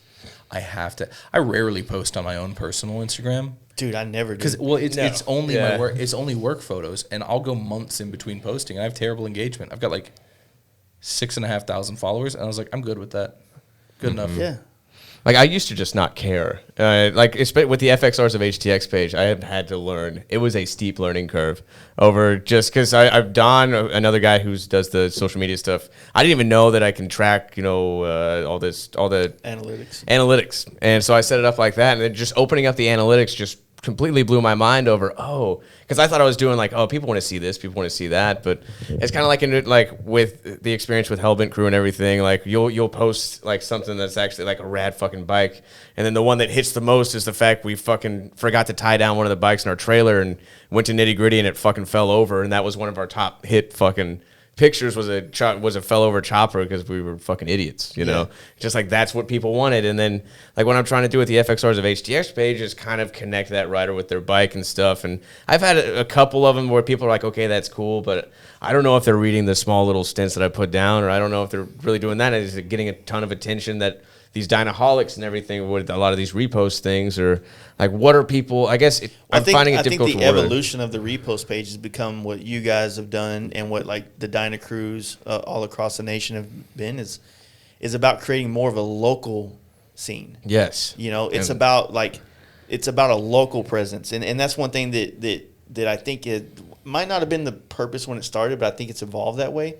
Is that people are trying to just create this more local movement because, dude, the content's going to be the same. It's going to get reposted by every different FXR page, Dyna page. Everybody's going to repost if it's a badass picture, and you just repost and it's doing another thing. But if you cater to the town that you're in and the bikes and the people of that town, it gives the people in that town something to kind of to call like their to identify with. That's what we're doing and giving them with. Like we're gonna have stickers and stuff. This is by the way a side thing, and like we'll have T-shirts, but we are giving them a level of something to identify with. Yeah, and especially with the FXR community, like we're building a scene where you guys gonna get your own bathroom. That was a good one. Yes. And so it's kind of like we kind of had a little bit of rivalry with the Dyna Crews and everything, and like now we're more work together just over because there's more community building and everything. Well, and that's the thing, man. Like, I guess it does go back to egos, and and I think that's probably what could have. I don't know. I guess some would say, and I guess I can't disagree. My ego of who I am and what I've done and what I currently do versus somebody else that wants to do this stuff. You know what I mean? It all kind of goes in hand. Yeah. So, a lot of people, social media is weird, man, because it gives you a sense of, sadly, it can give you a sense of purpose when you don't have much going on in your life. You got a shitty job. You don't do much outside of your job. You don't have any art or passion or hobbies other than like maybe motorcycling. You start a repost page. It gets popular. People are hitting you up like you created something when you really created. Right. You really just reposted everybody else's shit. Yeah. Right? So getting that influx of popularity. I would say they're curators. Yeah, the curators. Yeah. So they curate these things, and it gives them a sense of purpose, and that creates ego, right? Yeah. It does. When you have tons and tons of likes and comments and tags, and everybody's wanting to rep your shirts and your stickers, that makes you feel entitled in a sense to some type of like ownership over creating something. Yeah. But when, you know what I mean? And what it is, what was created by yourself, the DFW Dyna Crew, H-Town Dyna Crew, and every other one in the country is that they really created a local presence with their people, right? Mm-hmm. Yeah. And that's what they did. They used the photos of everybody else, but they brought everybody together. So that's where the strength lies in that type of concept, right? In doing that stuff. It's just when, like, I guess the issues that I had was like, who was doing more, Yeah, You know and it what I goes mean? back to like earlier, we're creating that atmosphere, and once you create that atmosphere, industry comes in because like now, if last year we didn't have any custom bikes, now we have almost 6 custom bikes. I mean, my FXR's coming out, then we have 2 Softails are coming out with fully custom paint jobs and the new motor kits that Harley Davidson is forking out, but because of the community, because you're setting a bar that these people want to meet, and they see the amount of attention that this guy is getting, and they want that attention. So then they're like, okay, well, he has this on his bike. Well, I'm going to go one step further, and I'm going to pull all my 10s off and send them off for this guy. Or do it. You're setting a bar to where it's for the industry. The local industry is doing phenomenal now because all these people go to Eddie at Hellbent and they go over. They have specific shops. They're asking us, hey, where do we need to go for this? Yeah. And we're like, hey, go to this guy. We're stimulating the local community. So that's where once you build that atmosphere, the industry, what they don't realize is they're directly affected by that atmosphere, and everything gets kind of, now the rollover goes to them, and now that level gets higher and that level gets higher. Yeah, it's like it's you're looking at your own economy within your towns, and if you all spend money with that economy, then your whole scene grows. Yeah. Right. So people go to like those guys there to get work done or buy parts from or get paint jobs from. It makes that scene grow. And if you look at it, you got your Houston, and then you got your Dallas, and you're here. Then if you look at it, well, we got Texas, right? And then if you go even further, we have America is our economy, right? And it's all about, in my opinion, just, trying to keep your money off the internet as much as possible, unless you live in a place that just doesn't have options. Yeah. And if so, we have great places you can go buy. And it's definitely, it's the difficulty is separating yourself also of being like, for like the wreck I had during that guy, we didn't really explain seen the that wreck. video? I sent you the video. We just a person one of our Sunday riders made a mistake. He was following a little bit too close. We were merging left, and he swept my rear tire, causing my bike to spin out, and I got flung into traffic on I-10 at 70 miles an hour. And I literally came back with no injuries, no nothing. Everything ended up just fine. But I think, what you have to know is like a lot of what people were saying about it was, well, I don't know why you put new riders together. It's like, well, you have to be that person that's willing to take that risk, and you have to be that person that's willing to say, hey, accidents happen. Cool, we'll brush this stuff off. Now let's adapt. Let's make it a safer environment, because we're still going to have newer riders. We're still going to have these other things. We're still going to have these risks. But you can't just say, well, fuck this shit. I don't want to ride with anybody. You have to be that person that's like, no, I do, because this is what we're building. Well, that's what I was saying earlier. It's a really good thing that, I'm sorry to say this, it's a really good thing that it happened to you. Yeah. Because if it would have happened to a new rider, it would have potentially turned off other new riders, or turned off the whole thing. But the fact that it was you, and you're able to visually show, I'm okay, and this is okay, we can move forward from this, it makes it a lot less of a big deal. It's like when a little kid gets hurt, you're like, nah, you're good. Yeah, it brings it back to nothing bad can happen. Like, it brings it back to the road is blissful and people don't die on motorcycles and all that kind of shit. It brings it back to that ambiance, because the guy did get fucked up. Like, he broke his heel and his ankle. Like, that 6 to 8 months out.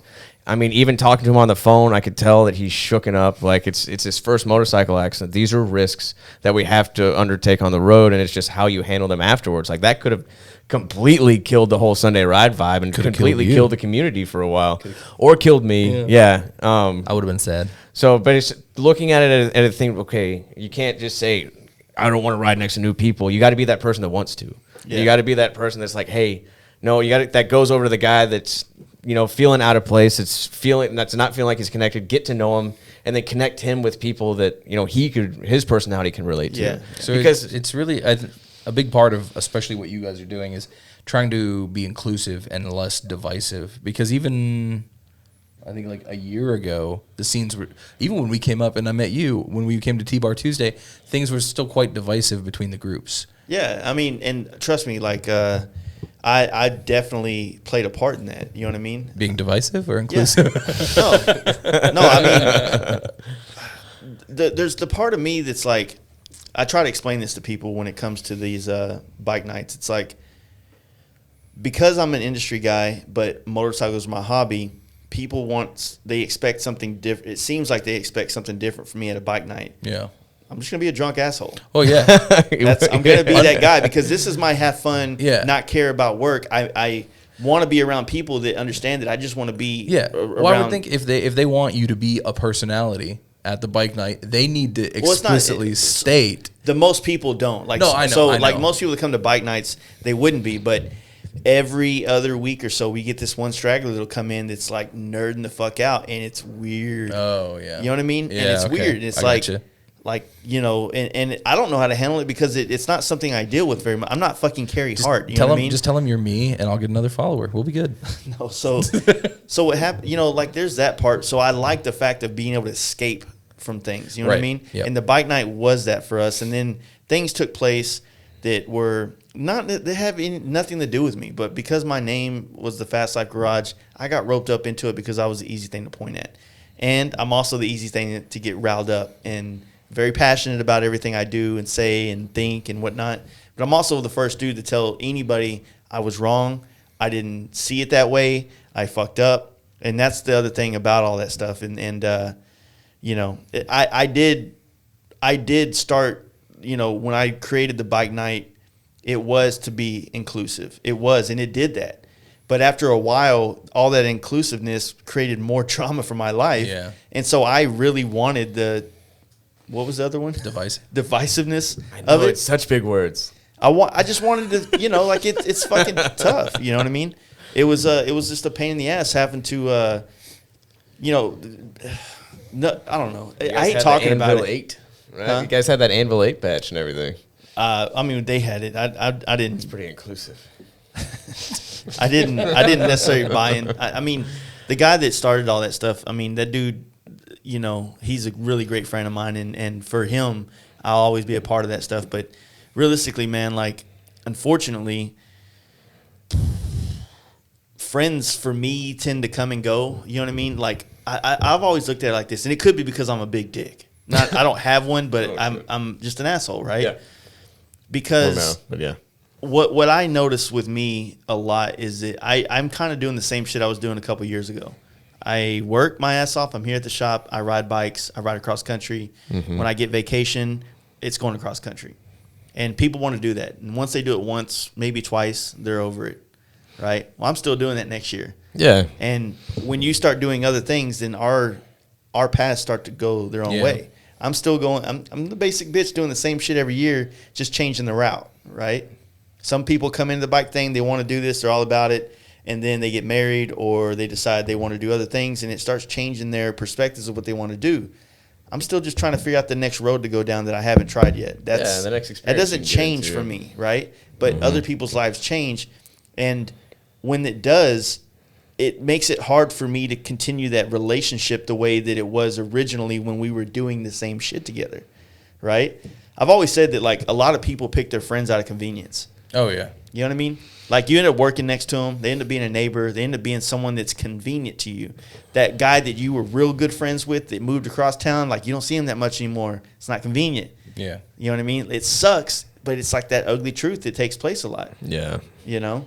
We're a society of conveniences. So if you're Exactly. inconvenient, you're out. But I mean, there's some of them. Like, I got friends that I talk to twice a year and fucking pick up like it's nothing. Oh, like, yeah. haven't talked to him, and he's not mad at me because we don't talk, and we're not holding burdens over each other because we aren't what we used to be. But we still got nothing but love for each other and want to know how things are doing genuinely. And I think that life kind of has a tendency to kind of bring people back together and back and forth, and you just got to be not a cunt about it and let things just be what they're going to be, right? But like I said, I'm pretty basic. My life doesn't change much. If you go look at my Instagram, I'm doing the same shit today, other than it's a podcast and maybe the dying is then it was baggers, but I was building bikes, painting bikes, getting ready to go ride them across country with my friends, and then come home, drink some beer, have fun about it. Now we do the podcast, but the same thing changed, it just evolved into these things. Yeah. So I'm basic, super simple. Yeah, and there's I think we try to dive into that shit just way too much. Like, it goes back to if people get so stuck into get a family, move to suburbia, and then once they move to suburbia, you just said peace out to your homie, That's me. Yeah, which Brian just did. Later, loser. Yeah, you don't have any kids though. No, I so don't you're have any gonna be good for a while. There's nothing wrong with that shit, man. Like, whatever makes people happy. I mean, dude, I did it. I mean, I got 2 kids I'm fucking stoked about, you know. But my life would have been much different. But I also grew up in a time where that was the only option. We didn't have social media to kind of show us what else is out there. So I think one of the coolest things about the night we met is when we were all like packing up and heading out. You're like, all right, I got a wife. I'm going home. And I was like, that's pretty dope. Yeah. I think like I'm gonna get a little nerdy here, but everyone has their own spirit that leads them and guides them, everything like that. And most are a little bit more adventurous. Like people like us, we have the more adventurous spirit where I get fucking stir crazy if I don't go out, do something, meet someone new, or if I fall into some sort of repetition. Like you can notice in my personality, I'm angry. Like it sucks. Like I have to get out and go, and then I'll be like that. I've been like that my whole life. And I'll be like that the rest of my life. And people that aren't like that, it was like yours. I've had friends that I've traveled across the country with, and then now we are 1 or 2 phone calls a year. That's how it'll always be. But I got those guys where I can call up right now, be like, dude, you want to go to fucking Chicago? Like I haven't been there. Well, that's why I've always stuck with the idea of like literally just fucking live a very open-minded life and just go with it, man. Just take the chances, get out, try that new shit. You're gonna meet people. Don't smother relationships, whether they're friendships or women or whatever. Just let things be what they're gonna be, and it keeps your expectations down, so you're not necessarily hurt if things don't go the way you would kind of ideally want them, but it allows you to just kind of be accepting of whatever life is going to throw at you. Yeah. And you're also more aware of what's coming at you. So you get doors are actually there, but sometimes you're so wrapped up in what you should and shouldn't do that you can't see through the cloud and the fog. You can't see the opportunities that are around the corner. You know what I mean? So like I said, trying to just try new shit, sometimes like as a dude, being okay enough to say like, look, man, like, this fucking dude's rad on Instagram. This dude's he's inspiring me to do shit. I fucking do that shit. I see people and I'm like, fuck, dude, like that dude looks fucking cool riding that bike. Like why, what's so hard about being honest about like you being influenced, and whatnot. So I don't know. I try to get people to try new shit, and the try new shit that I'm trying to get them to do is the same shit I do all the time. But at least it's something they don't do, and it's something that they can experience. And I think that when people actually do try it, I think most people actually get it. You know what I mean? They actually get where I'm coming from with my enthusiasm for riding bikes and getting out and doing stuff. Yeah. And those sorts of engagements are what it's literally what it's down with. Like if the people that those are some of my best friends that I share those similar traits with, where it's like I can immediately connect with them, limited amount of words, we're all on the same page. I mean, dude, I'm married. I love my wife, and I love the life that we have. And I'm more so also really excited about the life that we're gonna have that I don't even know what's gonna be like. Yeah, And there's the part of that like that's what makes my life great, is that there's things I'm planning to do, but there's also things that I don't even know if I'm going to be into in 5 years. If you would have asked me 5 years ago, like, would I be into Dynas and FXRs? I was like, fuck no, baggers for life, bitch. Like, it's chucks and bandanas, bitch. Did Like, you get that? Please tell me you got that as a tattoo. Just What? baggers for life Baggers somewhere. for life. That would be just with a fucking extended bag. Beautiful. That's it. It just says baggers for life. Extended bag. Well, I almost got an FXR tattoo. Glad I didn't do that either. I got one in the making. So, yeah. I'm about to be an FXR tattoo guy, but it's actually a really funny idea. So hold on. It's the you FXR. say it's really funny. Okay, if someone takes my fucking tattoo, They're going to. I'm gonna drive to your house. Well, I'm gonna ride to your fucking house On your and I'm FXR? yes, and I'm gonna cut it off your fucking body. Let's hear it. But Sounds like some Sons of Anarchy. What if it's So- not? What if it's not funny though? well, because it is funny.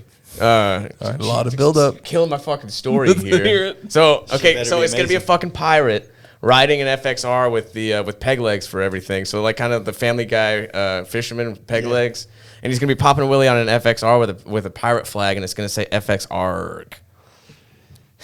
What's the funny part? Because it's FXR, it's a fucking pirate, right? But FXR. what's the funny part? I hope it gets you laid, sir. You guys are making it sound like I a very got good these ones idea. open if you wanna. I want to try this cracker. What is the Man. what is the pirate's favorite letter? R. No, it be the C. You guys are gonna fuck with me about this. Now I'm never gonna get this done. Waylon's gonna call me like, dude, bro. And I'm like, sorry, man, I got made fun of. It's not gonna happen. Why is 6 afraid of 7? How are you gonna do 7, 8, 9 bullshit? So back on track. Now No, that my because FXR tattoo 7 been, is a like, registered thrown out. sex offender. I think it's funny. I'm gonna eat one too, since you did. You want one? Yeah. So, by the way, if anybody's wondering what we're snacking on, Buc-ee's has sizzling saltines. They're so good. It's kind of like a white Mexican. It's basically like imagine, it's Mikla. It's I don't know how you would equate it. It's a spicy saltine cracker. It's pretty good. They're pretty dope. But I don't like Buc-ee's. That's fine. They're the Walmart of the fucking gas I wanted station to bring world. you a gift. I appreciate it. And I'm poor because I just moved. So I was like, I'll get him one of my favorite snacks. And a fucking cracker. Adam was like, you're fucking stupid. And I was like, I got to take him something. So, but anyway, we sidetracked off that motherfucker. Yeah. No, it's I like your idea. I like it. Yeah. What were we talking about before that? probably some stupid shit. Yeah. Some Baggers for life. Yeah, baggers for life. Mm-hmm. No, that is the thing. Like, we'll do this real quick, and then we got to start wrapping it up. But like, you know, we're always into these things. Like, whatever we're into, we're usually pretty passionate about it. You know, the bikes or the type of bikes or the way that you ride them. Like, it becomes your tribalistic team, right? Mm-hmm. And you have to understand that about yourselves. That's the one thing that I think a lot of people don't get is that it's easy to get wrapped up in it. And don't get me wrong, I get wrapped up in it, and I love it. But I also understand what I'm doing, the little trick life is playing on me, making me love baggers, making me want to go defend performance baggers because that's what I ride right now. That's what I'm most having fun riding is that type of bike. So anytime I get a chance, I feel like I have to go to bat for it, right?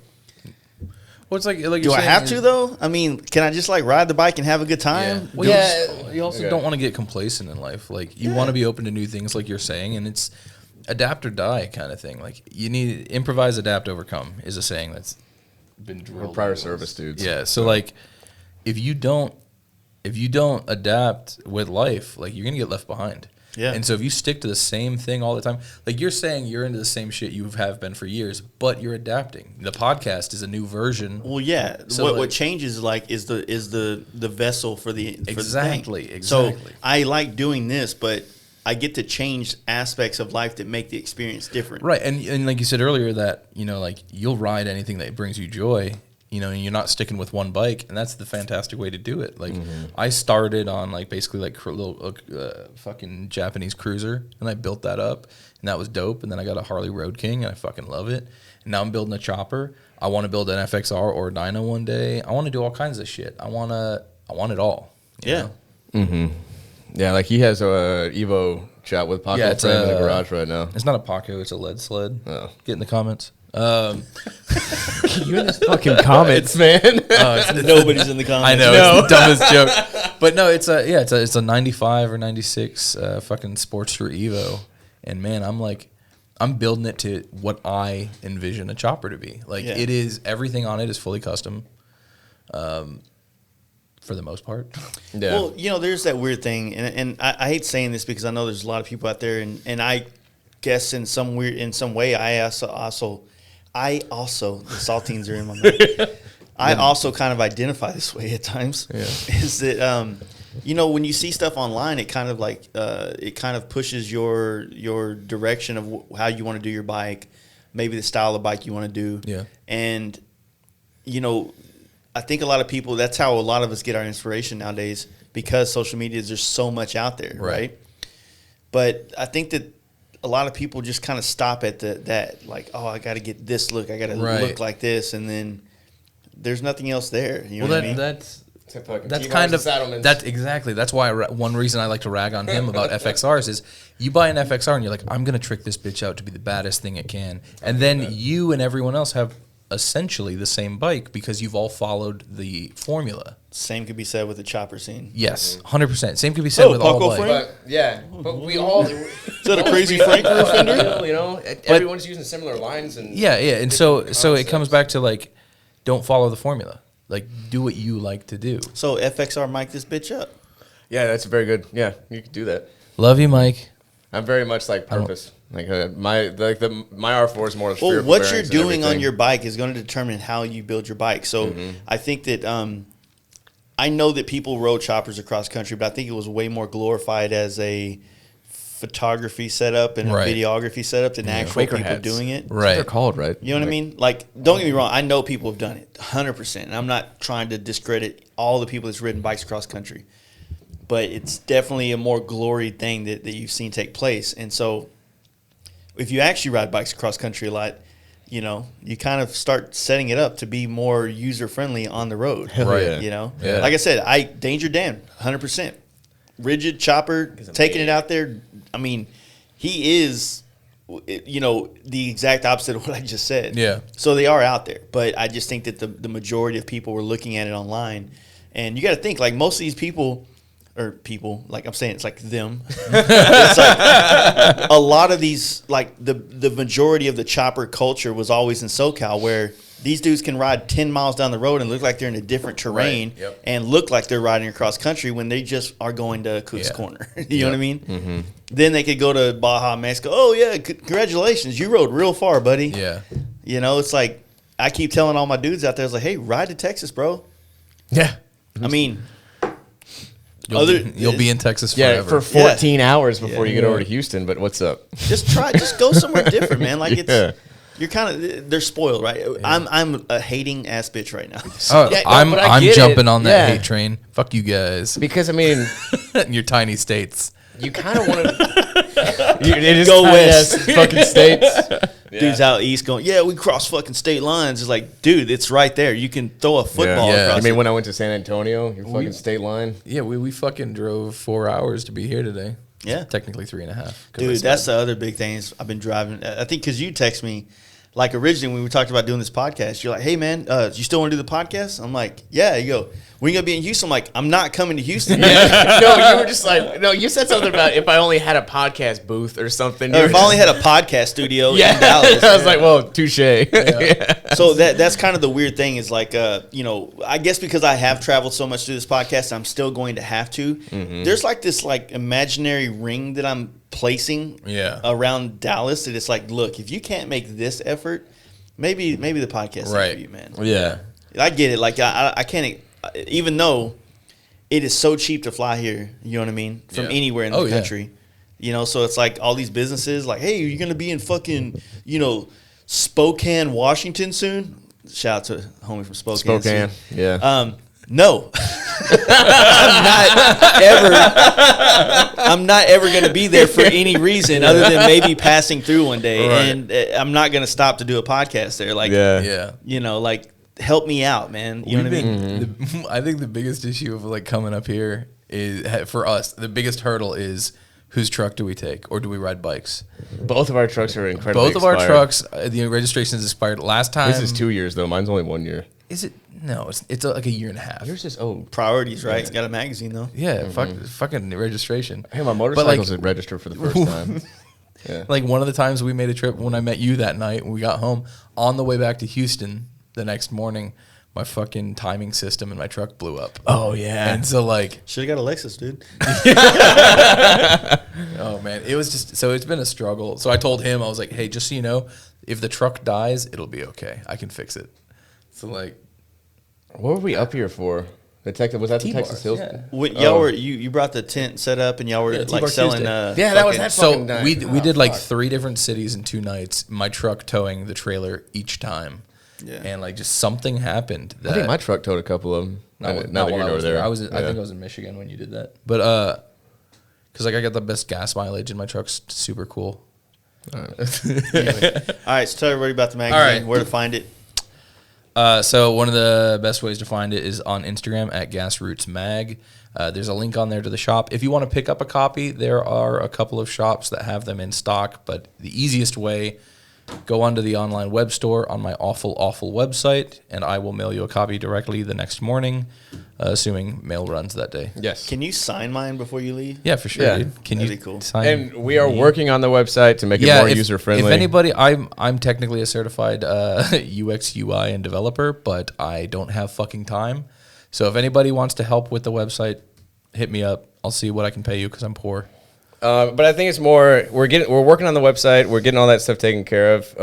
But the best thing you do to help out Gasroots, because we're trying to get this magazine going and we're trying to really push it out for the public, is if you want a T-shirt, if you want a hat, any sort of merchandise, you can try and help out with us. We got stickers, It would hats, greatly help pins. out with just putting out the magazine. Just buy a magazine, buy a shirt. So if you can't fucking afford it or you don't like choppers, but you like what we're trying to do, share the page. Fucking, that's massive. so massive. All the shout outs and love we've gotten, fucking amazing. Yeah. Yeah. Like, So coming out of Houston, so just Houston's trying to put itself on the map. So I just yeah, and this is originally the original concept of this was a Texas magazine, but as we got into it, realized this could be so much more. We want this to go so far.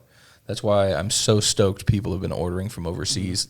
A lot of it I'm eating the originally before the store was set up, I was just paying for shipping out of my pocket. Yeah. I think I paid like $27 to ship a magazine and a shirt to fucking Spain. Seems kind of cheap. yeah. So Well, I've found ways to ship for cheap. Yeah, I think you can do international shipping through eBay pretty easy. Probably I'm not smart. I'm not either. That's why we're on Facebook instead of YouTube. Yeah. Every time I mail something, Eddie's like, I could have helped you with that. I was so like, I issue know. 2 is what are we planning on? End of So the schedule has slightly been adjusted just so it's easier. It was originally December, and then every 3 months after that.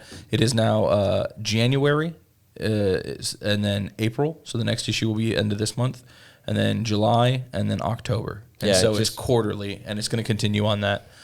If you have any feedback on the magazine, please let me know. I would love to make this the best it can be.